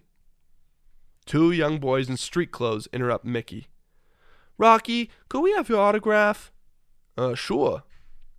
Don't you boys ever interrupt when I'm conducting business or I'll kill you both. Go away. The boys depart. Autographs? You want to be a writer or a fighter? Let's work. Mike looks off across the gym. We got visitors. Mike strains his eyes to see a group of reporters and news cameramen entering his gym. Can I help you guys? Set the camera up over there. We're from Channel 7, covering the pre-fight training. I own the place. The reporter has 100 things on his mind. He turns from Mickey, nods to his crew. The other television crews rush to set up. Rolling here. Speed here. We're here at the Goldmill's Gym, a Philadelphia landmark of sorts since 1929. The stench of toil permeates every corner. The sweat, a trademark of a unique profession. Yet the most unique fixture is an unprecedented 50-1 underdog heavyweight named Rocky Balboa. The camera turns to Rocky. Should I do this, Mickey? Mickey nods and Rocky faces the glaring lights. So much has happened lately. Has it changed your lifestyle much? People talk to me more. How are you preparing for this bicentennial bout? A young, punchy fighter yells out, Reading fucking history books, man. The gym explodes with laughter. We can cut that out later. Apollo Creed says he'll let you stay 3 rounds before he puts you away.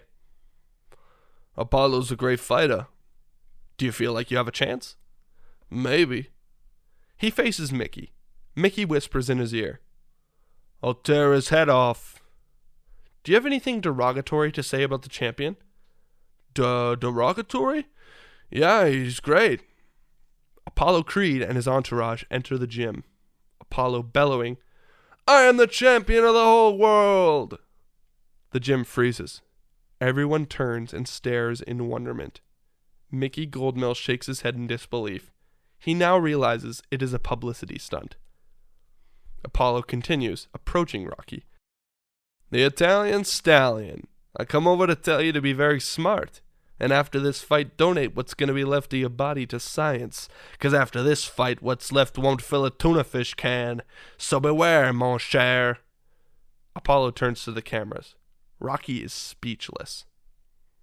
This classic fight, that's right, this bicentennial fight's going down in history books 'cause January 1st, I'm going to be the first man to bounce another man off the planet Pluto. Dipper stands in the far ring. The attention Rocky is receiving makes him a killer. Now I got a special announcement, you hear? For the first time in a lot of years, this championship fight's gonna be on your home TV for free. Course, that's just for Philly. My present to the city. Now some of y'all ain't much on liking me, but y'all gotta admit that Apollo Creed is one damn generous, 100% pure, government-inspected Afro-American folk hero.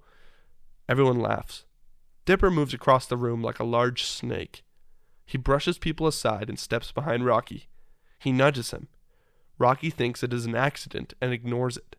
Dipper pushes harder, and Rocky looks questioningly at him. You're nothing, boy, Dipper says.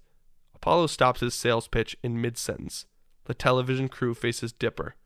I say nothing. What's happening here? Says Mickey. I'm happening. This pig is taking my shot. I is a contender. He's nothing. Rocky is dumbstruck.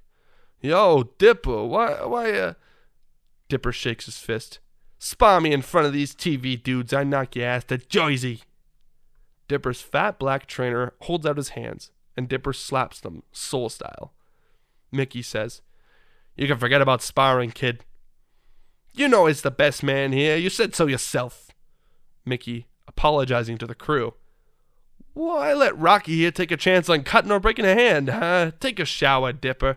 Don't mouth me, old man. I'll knock you out too. Come on, Wop, spar me. Let everybody see who's got the heat around here. Silence looms over the gym. Apollo is apprehensive. The scene is becoming too real. The frightened television crew slyly begins putting away their expensive equipment. Dipper continues, insanely. Man, you best keep those cameras out. Fight me, boy. Let's Creed here see the kind of punk he's fighting. Mike forces his way through the crowd and stands behind Rocky. "Don't chance it, man. He's sick." "This is gonna get out of hand, Rocky. We'll fight in the ring January 1st, not here." "Yo, Yellow, old man." "Not Yellow, Cautious. See, it's very easy for a fighter to accidentally get hurt," he says to the camera crew. Dipper suddenly steps forward and slaps Rocky very hard across the side of the head. The gym becomes stone cold. Dipper is in total command and enjoying every moment of it. "If you're too afraid to fight me, then get down and kiss my feet, boy." Mickey looks nervously around and knows it's only seconds before the blood will run. Rocky stands motionless. "Let's take a walk, Rock. Please, don't take a chance. He wants to hurt you so you can't fight." Rocky swallows his pride. He still has a string around his ankles. He starts to shuffle away with Mickey. Dipper steps forward and viciously slaps Rocky again. Mike jumps forward. "Why are you trying to cut him, man? Back off, scumbag, or I'll bite your face." Dipper cuts loose with a hook and knocks Mike flat. The room reeks of fear. Apollo's eyes flick back and forth between Rocky and Dipper. Apollo taps his bodyguards and they begin to ease away. "Now, boy, kiss my feet." Rocky eyes his friend lying on the floor. He shuffles forward and stands before Dipper. Dipper continues, almost in a whisper, "Kiss 'em." Rocky looks at Mickey, then lowers his eyes to Dipper's feet. Dipper smiles. Rocky starts to bend towards the shoes. Without warning, he explodes with a pair of combinations into Dipper's exposed ribs. A crack is heard, and Dipper sinks to the floor writhing in pain. The room is silent except for Dipper's moaning. Apollo is stunned by the scene. The gym has become a very gloomy place. He eyes Rocky with admiration and a hint of apprehension. He leaves. Mickey is the first one to shake off the chill. He shakes his fist at the reporters and puts his arm around Rocky. "That kid's got cannons. Print that." The crowd disperses, leaving Dipper a pathetic and broken figure lying on a dirty gym floor. Rocky and Adrian enter Rocky's dismal apartment. On the floor are at least 10 telegrams. Rocky scoops them up and tosses them aside. Next to the door is a pile of over 100 telegrams. "Don't you open them anymore?" "They either say, 'Kill the nigga' or 'Hope you die, honky.' What you got in the bag?" Adrian steps to the window. She pulls a pair of short but lovely curtains from a shopping bag. The colorful curtains glare in the dark room. "Like?" "Sharp, real nice." "Really? You don't think they're overly feminine?" "No, sharp. You look great." Adrian smiles and pulls out a small Christmas wreath. Rocky smiles. His eyes show what he feels for this woman. "Adrian, you look great, but I can't fool around during training. Makes the legs weak." "Don't want the weak legs." "Can't fool around. You look very great." "The legs." "Yeah, but I think the weak legs ain't bad sometimes, Rocky approaches in a seductive manner. Adrian uncharacteristically removes her sweater. Underneath is a t-shirt that reads, "Win, Rocky, win." "I thought it might be cute." "Yeah, right. Maybe we best just hold hands. The shirt's making me feel guilty, The scene fades. Before dawn, we see a street. Rocky is running. For extra weight, he carries his huge dog, Butkus. After half a block, he sags under the weight and, laughing, begins to wrestle with the dog on the pavement. Rocky tries to sneak away from the dog, but after a few steps, the beast sees him and chases him down the street. It is early morning, and as usual, Rocky jogs to the meat house. He is followed by his new dog, Butkus. He is stopped short when he notices several television news vans parked out front. He and the dog enter the freezer area and see several reporters and men with mini cameras milling around. Paulie is waiting for him. Rocky is upset and goes outside. Paulie follows. "Yo, Rock, I made a few phone calls, and thanks to me, you're going to be a big man." "That a dog?" "What do these guys want?" "To see you training." "Yeah, what's with you? It's supposed to be private." "I thought I was doing you a favor. Come on, my sister really likes you." Rocky follows Paulie inside. A reporter points in Rocky's direction, and suddenly he is surrounded and led into a freezer area and positioned beside a slab of hanging beef. The camera lights go on. "Just relax, Mr. Balboa. Today we're here with heavyweight challenger Rocky Balboa. The reason we are standing in a refrigerated box is that Mr. Balboa has an unusual method of training, and in a moment he is going to demonstrate it for our viewing audience. But first, Rocky, how did you ever come to train in an icebox? My buddy Paulie let me in here one day, and I hit the beef here, and I liked it. And since I became a challenger, the owner don't mind neither. Is this a common training method? I mean, do other fighters pound raw meat? I think me and Paulie invented it. Would you give us a demonstration? Rocky steps over to a hanging beef and begins pounding with incredible intensity. Everyone present is taken aback. Rocky completes hitting the meat and stands there with his hands dripping beef blood.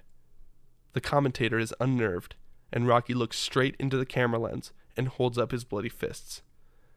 Diane Lewis, in the meat house with the southpaw, Rocky Balboa. Apollo Creed sits behind Juergens's desk. Juergens is not present.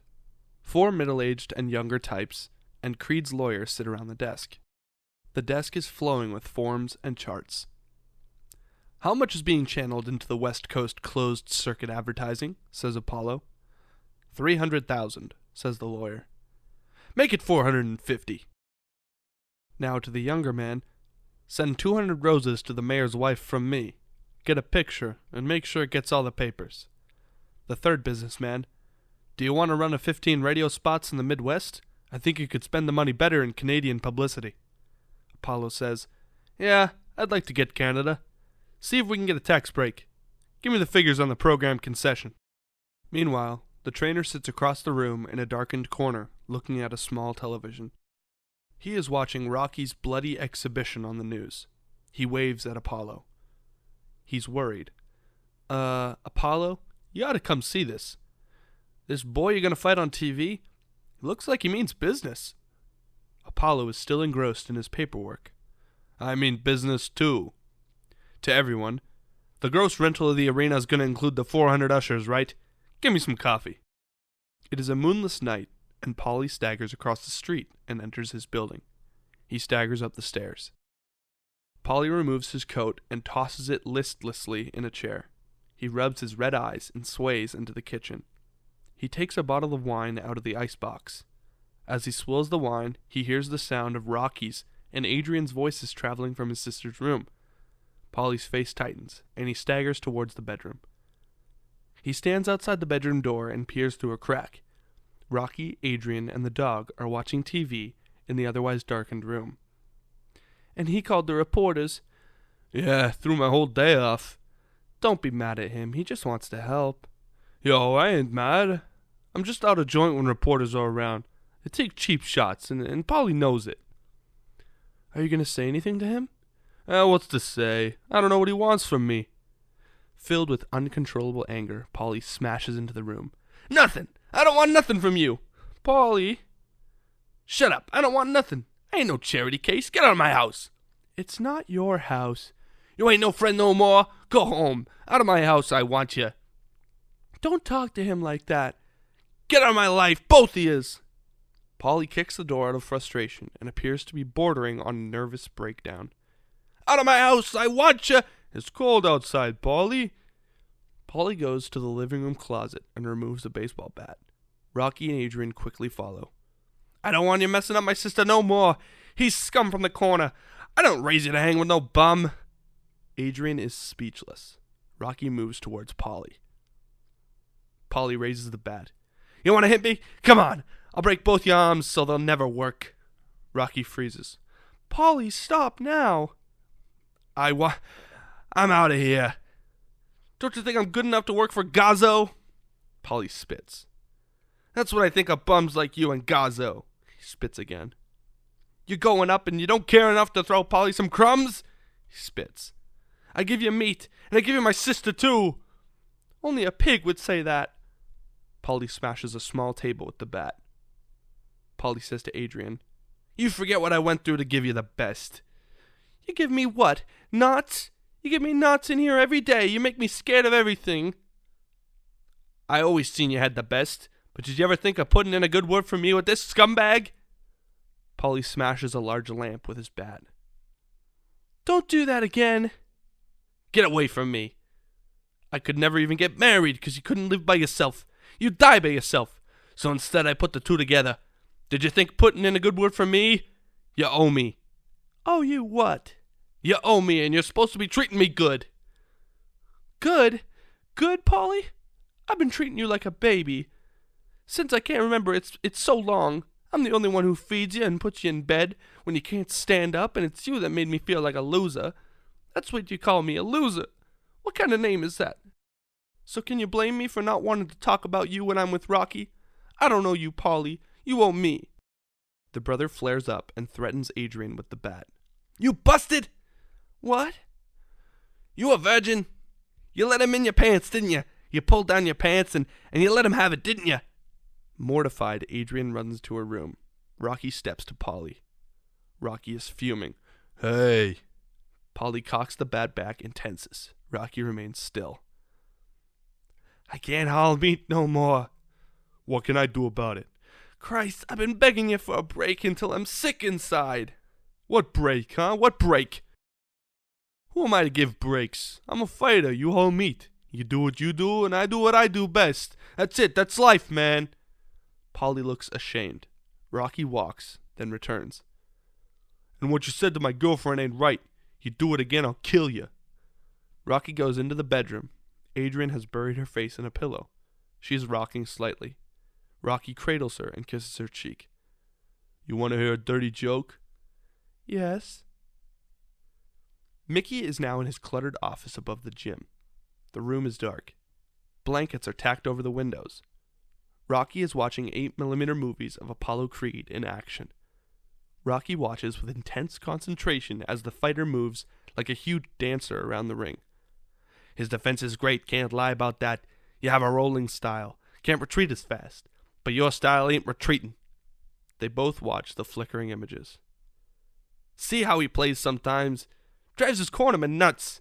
Nobody knows his next move, him included. They watch more action.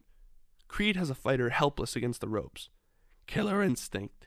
You both got the killer touch. Interesting. See that? Right cross combination. Beautiful. But you got the power to rip the body. They watch more action. Rocky, when you climb into the square and know you're meeting the best fighter in the world, you gotta be ready. You're gonna be ready because I've been waiting for 50 years. 50 years. When I'm done with you, you'll be able to spit nails. You're gonna be able to eat lightning and crap thunder. You're gonna be a very, very dangerous person. The scene fades on Mickey's voice, and Rocky staring, transfixed at the images projecting on the wall. Rocky is pounding the heavy bag with intense concentration. As he strikes from all angles, Mickey instructs. Rocky now works on the inclined sit-up board. While doing sit-ups, he pounds himself in the stomach with a dumbbell. The pain is evident on his face. Push-ups between two chairs as Mike sits on his shoulders. Mickey coaching drives him on. Mike has on a pair of target gloves and Rocky moves around the ring, swinging at them. Drenched in sweat, Rocky hums the speed bag. His expression is hard and flushed. Mickey clicks a stopwatch and pats Rocky's shoulder. He is very happy. Rocky has just completed exercising with the medicine ball. Dino hands him a towel. Paulie crosses the gym as Rocky heads to the steam room. A thin man crosses the gym and Mickey nods. What you say, Benny? Meet the Rock. This is our cut man, Benny Stein. Yo, Benny. Check the eyes, Ben. Benny checks the skin around Rocky's eyes. Ain't bad. Seen worse. Cover up and things should be okay. Take a shower. Heading towards the shower, Rocky is intercepted by Paulie, who traverses the gym. He stops Rocky at the shower room entrance. Yo, Rock, I think I found an angle to make some bread using your name. You mind? Exhausted, Rocky studies Paulie's face for a moment and nods. Yes. Rocky sways into the shower room and Paulie strides off. Running, Rocky's crowd of trailing boys has tripled. Dashing through the streets, he resembles the Pied Piper. It is twilight, and Rocky is alone at the very bottom of a huge flight of steps that seems to stretch into the heavens. Rocky takes a deep breath and sprints up the never-ending stairs. Halfway up, his body shows the strain. Nearing the top, Rocky pumps with all his strength and arrives at the very top. He looks down the steep stairs and swells with pride. He is ready. Rocky is led into Mayor Rizzo's office by an aide. Rocky is very nervous as he approaches the mayor, who is sitting behind his wide desk. "Sit down, Rocky." He flips open a thick file that lays in front of him. The mayor continues. "I have been going over your record. You've been the busy type. 19 arrests, probation 3 times, expelled from 7 public schools in 1964 and 65. Rocky tries to sink into the chair. The mayor continues. "I'm a very busy man, and I just want to remind you that you'll be setting an example for thousands of guys like yourself, and maybe start them off in a new direction and give our police force a break. I also hope you try your very best and bring pride to Philadelphia." "I'll try." The mayor presses a button, and a photographer enters. "Would you stand up, please?" Rocky rises, and the mayor shakes his hand. Their picture is taken 3 times. The photographer exits. "Thank you for coming by, Rocky, and good luck." "Any time." The mayor sits. "Wait, after the fight, you'll have nearly $150,000. What do you plan to do with it?" Rocky smiles. "Run for mayor." The mayor is shocked at first, but then breaks into a big, friendly laugh, and Rocky exits. Adrian and Rocky are at his apartment. They are looking at news scrapbooks. Newsweek magazine, headline, "The Italian Stallion," or "Donkey." Philadelphia magazine, "Rocky stands with the mayor." "Rocky, do you realize everybody in this country knows your face, and after the fight everybody in the world is gonna—" "Yeah?" She flips through Sports Illustrated, The American Sportsman, Ring Magazine, World Boxing, True, a multitude of other clippings. The telephone rings. Rocky rises and walks to the new white object hanging on the wall. "My first call. Hello? Yeah, speaking. Who's this?" "Bruce." "Bruce who?" "Ah, yo, Bruce, how you been? I ain't seen you for 8 years. Yeah, things is great. How's things with you upstate?" "You're selling real estate. Hey, that's a good job." "Yeah, I got an advance, but I bought ringside seats for you guys at the gym." "Yeah, I get 150 grand after the fight." Adrian overhears the statement. "Yeah, I know, it's a lot of money. Condominiums. Nobody uses them anymore. Listen, I think a pet shop's a good investment, you know. I don't care about long hours. There's no depreciation. Don't matter none to me. Yeah, I like animals. Why don't you give me a number and I'll call you back. Let me get a pencil." Rocky makes no motion to get a pencil. Rocky continues. "Okay, what is it? 412-659-2424. Yeah, thanks for calling. Sure, I'll get back to you, Bruce. See ya." Rocky hangs up. "What was that you said about a pet shop?" "What?" "What did you say about a pet shop?" "I don't want you cleaning nobody else's cages no more." "Is everything all right?" "I gotta go out for a while." Rocky grabs his coat and moves to the front door. Rocky talks to the dog. "Come on." Rocky arrives at Goldmill's gym. He unlocks the gym door. Rocky and the dog move through the eerie shadows of the gym. Rocky moves across the gym with his dog and moves up the steps to Mickey's office. At the top of the stairs, he looks down at the ring, reflects for a moment, then enters the office. After turning on the lights, he quickly cleans the cluttered desk and sets up the projector. He goes to the cabinet and removes a stack of 16mm film. The office clock in Mickey's office indicates it is several hours later. Rocky is engrossed in watching another Apollo Creed film. He sits motionless. Rocky sits upright. Something catches his eye. He springs at the projector. He reruns the scene several times. Several hours later, Rocky is engrossed in watching another Apollo Creed film. He sits motionless. Something catches his eye. Rocky stops the projector as Apollo is delivering a knockout blow to an unfortunate opponent. Rocky moves right up to freeze frame and inspects it like it was a priceless painting. He backs off and begins writing on the notepad. The first light of dawn streams through Mickey's filthy windows. Rocky is slumped in a chair, and it is apparent he has lost interest in watching the movies. The film has completed its run through the projector and lazily flops around on the top reel. Listlessly, Rocky rubs his reddened eyes. The door opens and Mickey flips on the light. The two men stare at each other for a long moment. Mickey studies Rocky's despondent expression and knows what is on the fighter's mind. "I know what you're thinking, kid. At least you got a shot. All you could do is try your best.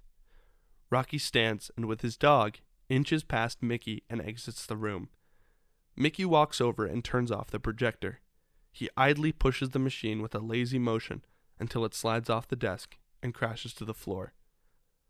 After leaving Mickey's gym, Rocky and his dog listlessly move down the street and head for home. Rocky arrives at his apartment. Adrian is asleep on the couch. He lowers himself beside her, her eyes open. I can't do it. What? I can't beat him. Apollo? Yeah, I can't beat him. Adrian touches his face. I've been watching the movies, studying. He ain't weak nowhere. What are we gonna do? I don't know. Oh, Rocky, you worked so hard.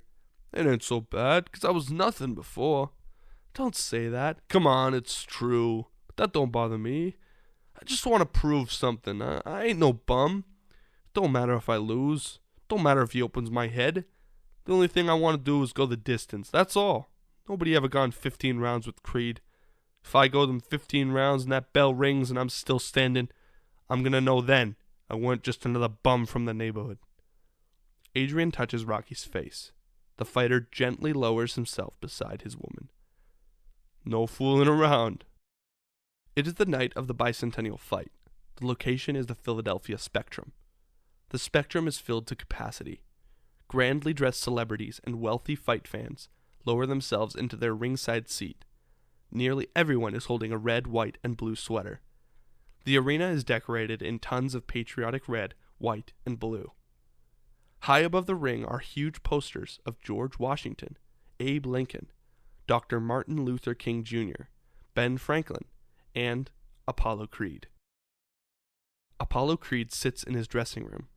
It is dead silent, except for some noise that filters under the door from the arena. It is a close-up of Apollo's hand being taped. The rasping sound of the adhesive tape is very pronounced. The atmosphere is identical to Apollo's dressing room in Rocky's. Adrian watches in silence as Mike wraps Rocky's hand. Again, the most pronounced sound is the rasping of the adhesive tape. Apollo's other hand is being wrapped. Dead silence, except for the tape and Apollo's breathing. Rocky's other hand is being wrapped in a close-up. The only sound is the tape and Rocky's mounting breathing pattern. Close-up of drops being placed in Apollo Creed's nose to help increase his intake of oxygen. The tremendously magnified sound of Apollo taking in air. Close-up of the drops being placed in Rocky's nose. A heavy coating of Vaseline is applied under the champion's eyes. In an extreme close-up, the eyes shine brightly with the grease. Grease is smeared around Rocky's eyes. In the extreme close-up, several deep scars are seen. Close-up of Apollo's trainer digging his fingers deeply into the thick neck muscles of Apollo's upper back and neck. Close-up of Mike's arms wrapped around Rocky's waist and lifting his diaphragm up. Magnified breathing roars from the screen. Apollo's trainer slips a mouthpiece into Apollo's mouth. Apollo shakes his head, and the trainer removes it and places another one in the champion's mouth. Creed nods yes. Everyone present is motionless as Rocky is in the bathroom, alone. He is on his knees praying. Completing his silent prayer, he stands and looks at himself in the mirror. Suddenly, a wave of emotion sweeps over him, as he thinks that in a few moments he will face the most overwhelming challenge of his life. Out in the dressing room, the door opens, and a guard leans in and nods that it is time. He leaves. Rocky steps out. It's time, kid. Rocky nods and moves towards Adrian. I'll wait for you here. Rocky nods, and she kisses him. The fighter leaves with his trainers. Adrian is on the verge of tears. Rocky, Mickey, and Mike start down the long hallway. Up ahead are 3 security guards. Rocky rubs his bare shoulders. Yo, Mick, can I have my robe? Rocky puts on the robe. Embroidered across the back in flaming letters is the Italian Stallion. Pennzoil. Mike helps him into the robe. Mickey is not amused. Don't you care what people will say? I'm doing it for a friend. What do you get out of this? I get the robe and Paulie gets $3,000. Shrewd. Two ringside commentators sit in front of a panel of closed-circuit televisions. We would like to welcome our viewing audience to the Grand World Championship Bicentennial Heavyweight Fight, the first major event of the bicentennial year.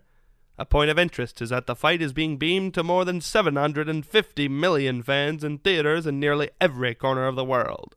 I would like to welcome an old friend and co-commentator for this evening's event, Jimmy Michaels. Thank you, Bob. The electricity is everywhere tonight. Rocky Balboa, 50-1 underdog, and is living a Cinderella story which has captured people's imaginations all over the world. To quote a popular sports magazine, the fighting style should be the caveman against the cavalier. From the increase in sound, it appears the challenger is now approaching the ring. His record is 44 wins, 20 losses, and 38 knockouts. I only wonder if this man has the skill to go past 3 rounds. Vegas odds say no. A wedge of uniformed guards knife down the aisle to the ring. Many people wish Rocky well as he passes. People also hurl insults. From the expression on Mickey's face, it is also the greatest night of his life. In the audience are familiar faces from the gym. From the back of the arena, a roar goes up. Apollo Creed is in a mock boat dressed like George Washington. He throws silver dollars. The noise builds to deafening proportions. Creed's trainer holds the rope and Creed bounds into the ring. He tears off the Washington outfit and is clearly seen that Apollo Creed is garbed in an outrageous Uncle Sam outfit. On his head is a red, white, and blue sequined top hat. The robe is sequined red, white, and blue. His boxing trunks are red, white, and blue silk with stars around the waistband. The boxing shoes match the trunks. On his chin is a pointed white Uncle Sam beard. You could go deaf with the noise. It undoubtedly means champion Apollo Creed is heading towards the ring. Am I seeing this right? Creed is approaching the ring in a boat. Is he supposed to be George Washington?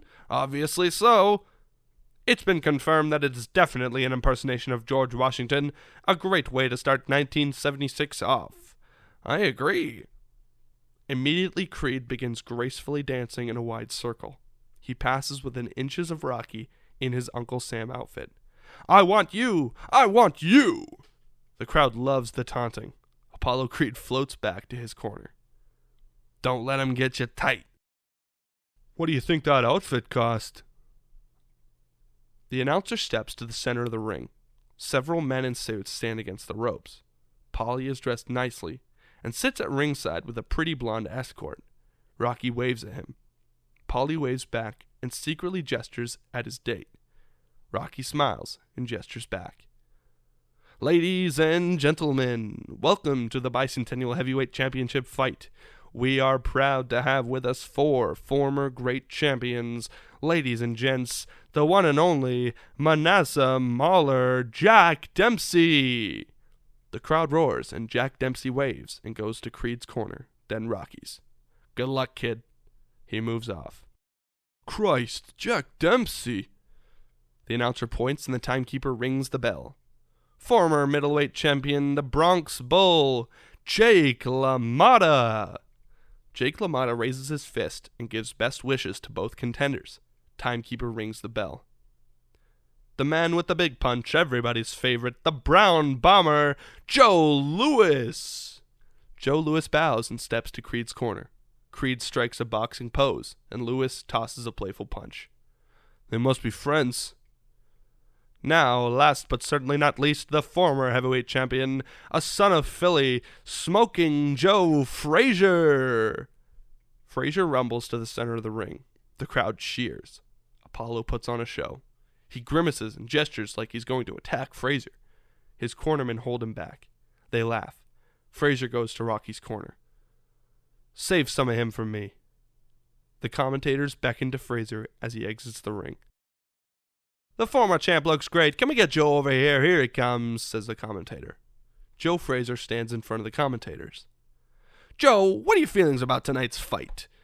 Well, I think any man who works and trains hard always got a chance. You're like in great shape, Joe. I'm always in shape. Joe laughs and exits. The timekeeper rings the bell. Now for the evening's main event. In the corner to my right, the challenger, wearing white trunks at 190 pounds, one of Philly's own sons, the Italian stallion, Rocky Balboa. A good crowd response. In the far corner, wearing red, white, and blue, weighing in at 210 pounds, undefeated in 46 fights, the heavyweight champion of the world, the master of disaster, Apollo Creed. The arena explodes, and Creed puts on a display of hand speed. The referee motions to both fighters. They step to the center of the ring.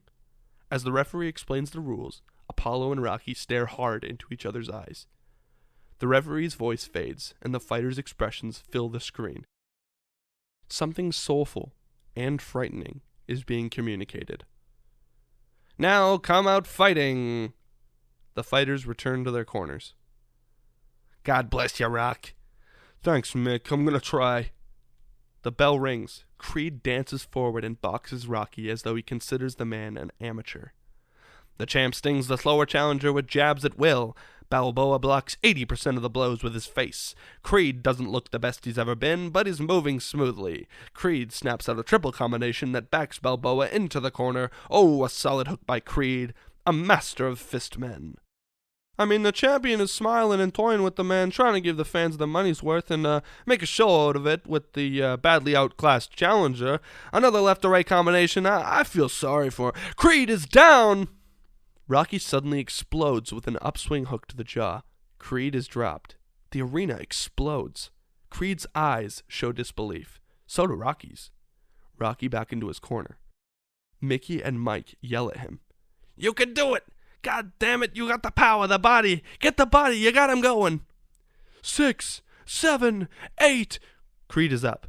His playful attitude is gone. He is now all business. His lightning jab stings Rocky's face repeatedly. Come at me, sucker! Rocky charges, and a terrific right crashes against Apollo's chin, followed by an uppercut to the liver that causes Creed to cringe. Apollo counters with jabs, and Rocky whips brutal combinations to the body. The bell rings. How am I doing? Real good. See how fast he is? Damn. Breathe deep, keep your chin down, use the legs and drive him in. Attack, attack, attack! Apollo's corner. Apollo does not even sit. He stands and clowns with the spectators to prove he is not hurt. That damn boy nearly broke my arm, Apollo says to his trainer. Sure, he can hit. Don't play no more. Stick and move here. I'll carry him till the third. Don't play with this man. He's fighting hard. Let him feel some real heat.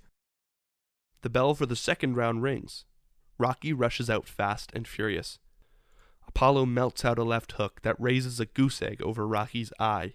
Apollo employs footwork that dazzles Rocky. He has class. He studies Rocky and employs his lightning jab with cutting accuracy. Still, Rocky shuffles ahead, bombarding Creed's midsection with hooks. The round ends with Apollo assaulting Rocky with blinding combinations and delivering a stupendous right cross that flings Rocky into the ropes and shatters his nose. The round ends. Apollo stands in his corner and jokes with the fans, but he is beginning to show the strain from the body punches. Man, I rearranged his face with that right. The people love what's happening tonight. People nothing. You in a fight, my man. You best believe what you hear. Knock that boy out soon and let's go home. Rocky sits as Mickey and Benny try to reduce the swelling around his eyes. The nose is shattered. Your nose is broke. Damn, how's it look? Can't hardly tell. Don't swallow the blood. Go for his ribs. Don't let him breathe. This guy's great. Why don't you tell him you're a fan? The commentators are caught up in the action. They speak rapidly into their microphones. If you had asked everyone who knows boxing, they never would have predicted a first-round knockdown and the second-round punishment to the body of the champion. Most fighters will tell you receiving a good body punch is the next worst thing to dying. Round 3 ready to start and should be interesting to see if Creed can put the challenger away. There goes the bell. Round 3. Apollo comes out dancing. He skips and sidesteps Rocky's sledgehammer hooks. An expert ring general, Apollo uses the ring fully. Rocky keeps tearing in, and Creed meets the bombing attack that causes thick swelling. Near the end of the round, Rocky fires a penetrating punch to the heart. Apollo almost sprints out of his corner, feints and throws a pair of left-right combinations. Balboa drops beneath the left uppercut and lands a very solid shot on Creed's temple. Not much movement from Balboa. Dock a left, a right, another left, and explodes with a right hook to the temple. I mean explodes! The champ backs off. There's no way Apollo expected this kind of hitting power. No way, but the brilliant ability of the champion to master situations like this is one of his most outstanding traits. Creed tosses a perfect right hand that rocks Rocky. Creed on the offensive. Balboa takes punishment and counters with the left flush over the heart. Oh, that hurt. The wallop knocks Apollo off balance. The camera goes to a steep angle shot from the floor, vertically up Apollo's body. The scene goes into slow motion. Rocky releases a terrifying uppercut that opens a gash under Creed's eye. Creed's face contorts with excruciation. "Cover your face! Cover up! My man's cut! My man's bleeding! Get ready!" The bell sounds. Apollo's corner works frantically to close the wound. The ring doctor inspects the cut. "Bad? Talk to me, man." "Deep, but passable." Staring at Rocky. "This man's taking his job too serious." "He's moving to your left. Don't let him no more. Dance and stick you here. Don't play. I know what you're feeling, but don't play." "He got lucky." "Luck? You're fighting a crazy man, but you got him hurt bad. More ice now." Rocky's face is in very bad shape. Not cut, but wretchedly swollen around the eyes. "How you holding up, kid?" "Fine. That guy's great." "Give me the water." "You're getting tagged with his right. I think you should feint left and high hook. Hey, Benny, check the eyes. Can you see?" "See what?" "You're sapping his strength. He's losing steam." "He ain't losing nothing." "Keep on him. You're doing great." In the next 10 rounds, Apollo cuts and slashes Rocky to ribbons, but pays dearly. Both his eyes and lips are cut. Welts across his midsection attest to Rock's body battering. Adrian is unable to remain alone. She is lured by the growing roar of the fans. She exits the dressing room. Stepping out of the dressing room, she walks down the corridor. The mounting cheers make her speed up. She opens the door at the end of the corridor and is hit by a thunderous wave of sound.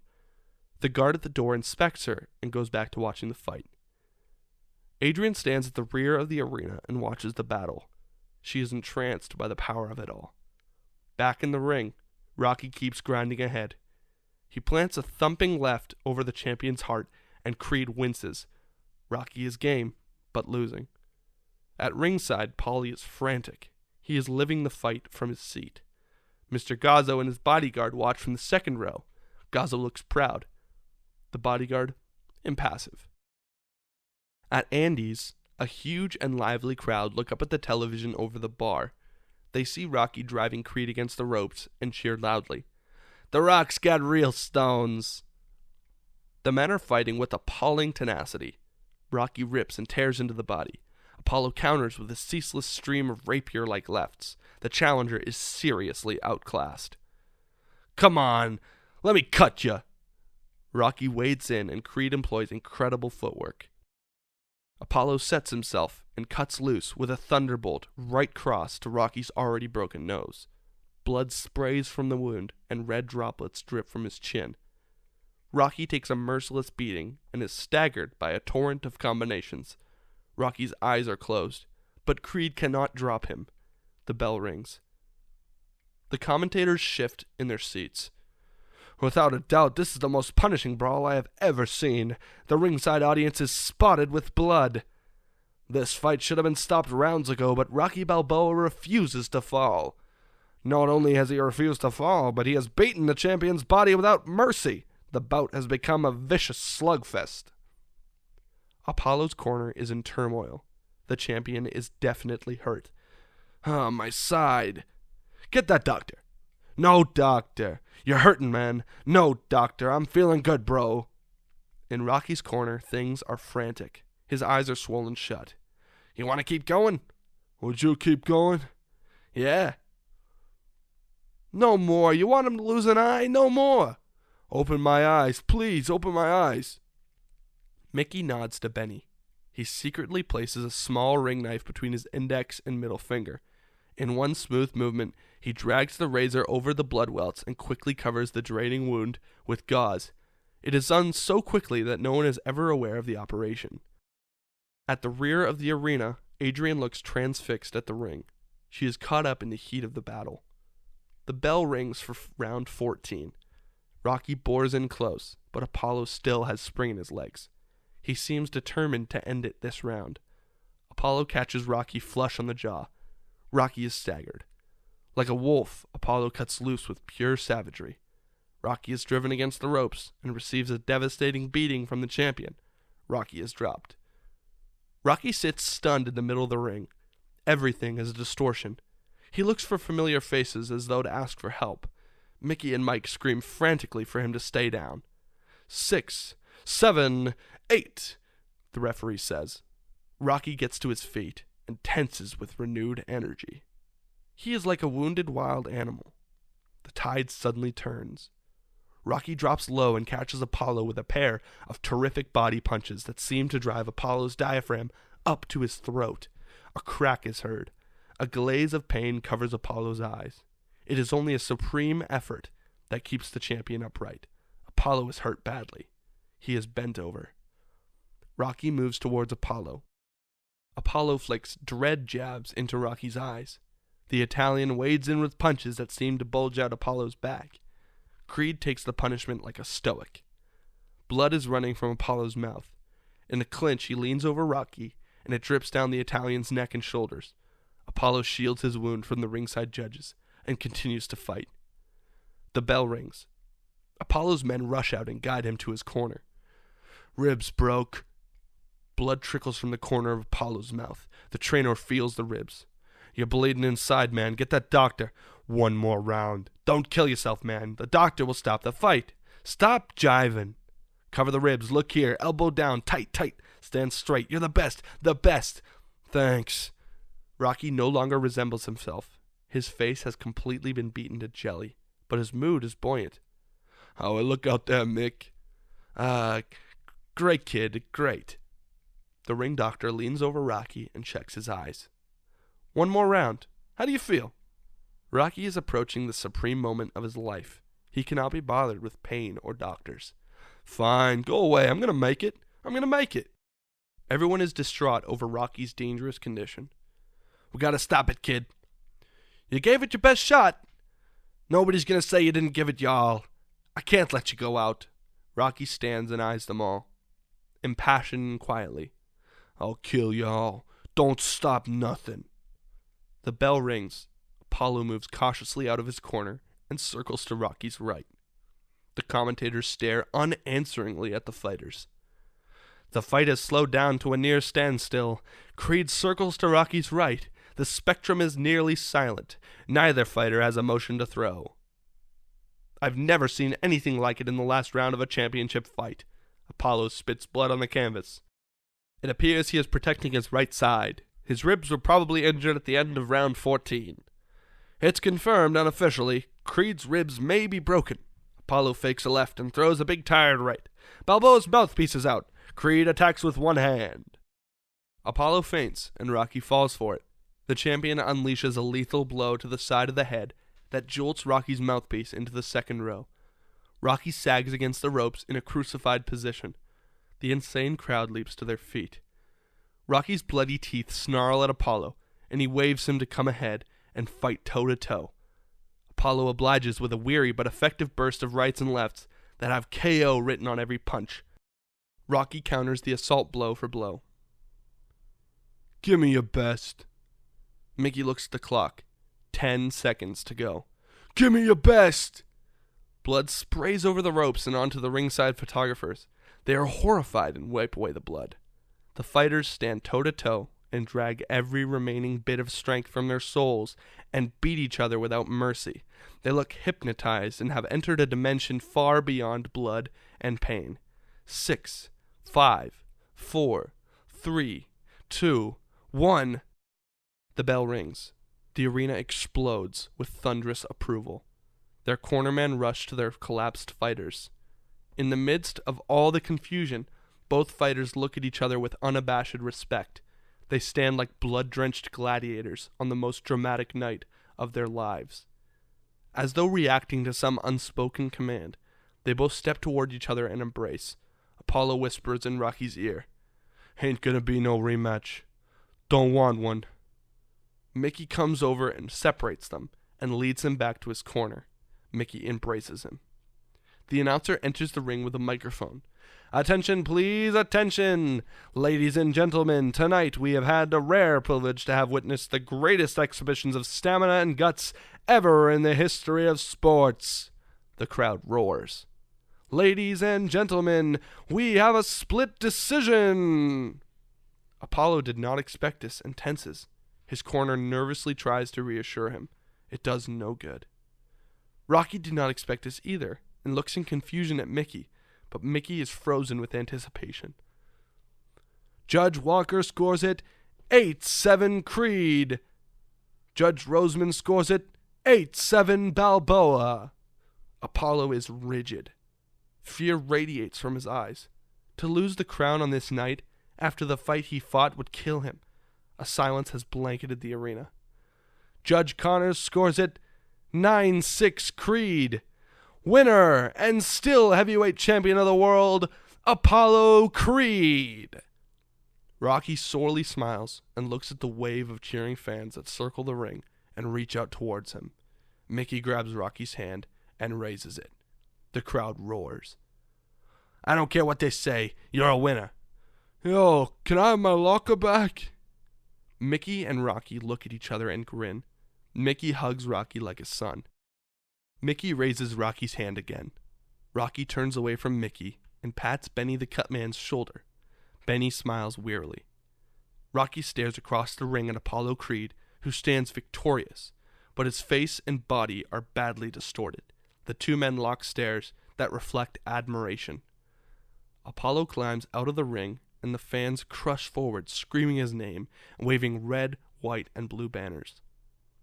Rocky also climbs out of the ring, and waves of frantic, well-wishing fans rumble forward. Mickey's eyes show mounting apprehension as the fans become abnormally active. They shove the police aside and clutch wildly at Creed. Creed's army of bodyguards swing angrily at the crowd, but they are soon engulfed by screaming waves of humanity. Apollo is suddenly hoisted into the air and is being carried along by a legion of fans. On the opposite aisle, Rocky is experiencing the same overwhelming adulation by his fans, but does not seem to be frightened by it like Apollo. Mickey tries his best to control things, but his voice is drowned out in the growing clamor. The fans shove the guards aside and hoist Rocky to their shoulders.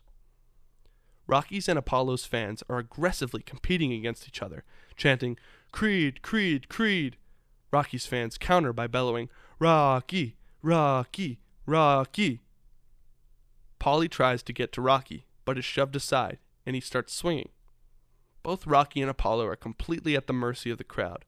They are being passed overhead and remain helpless as their bodies float up the aisle on the sea of hands.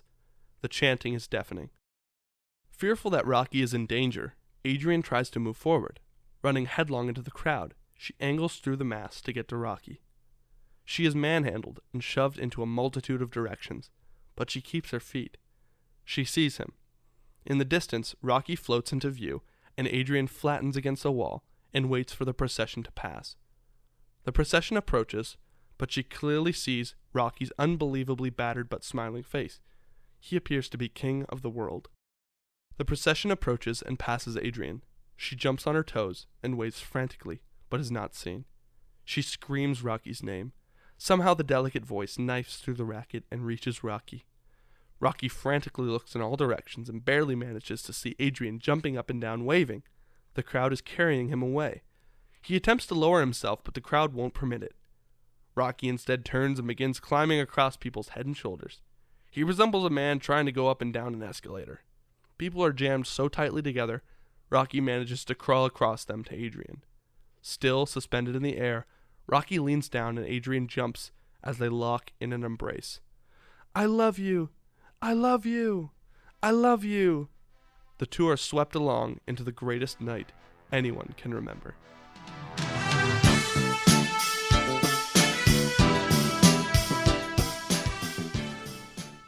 This concludes the screenplay of Rocky, written by Sylvester Stallone. Please give this video a thumbs up or like it, and subscribe to this channel for more movie readings in the future. And thank you for watching.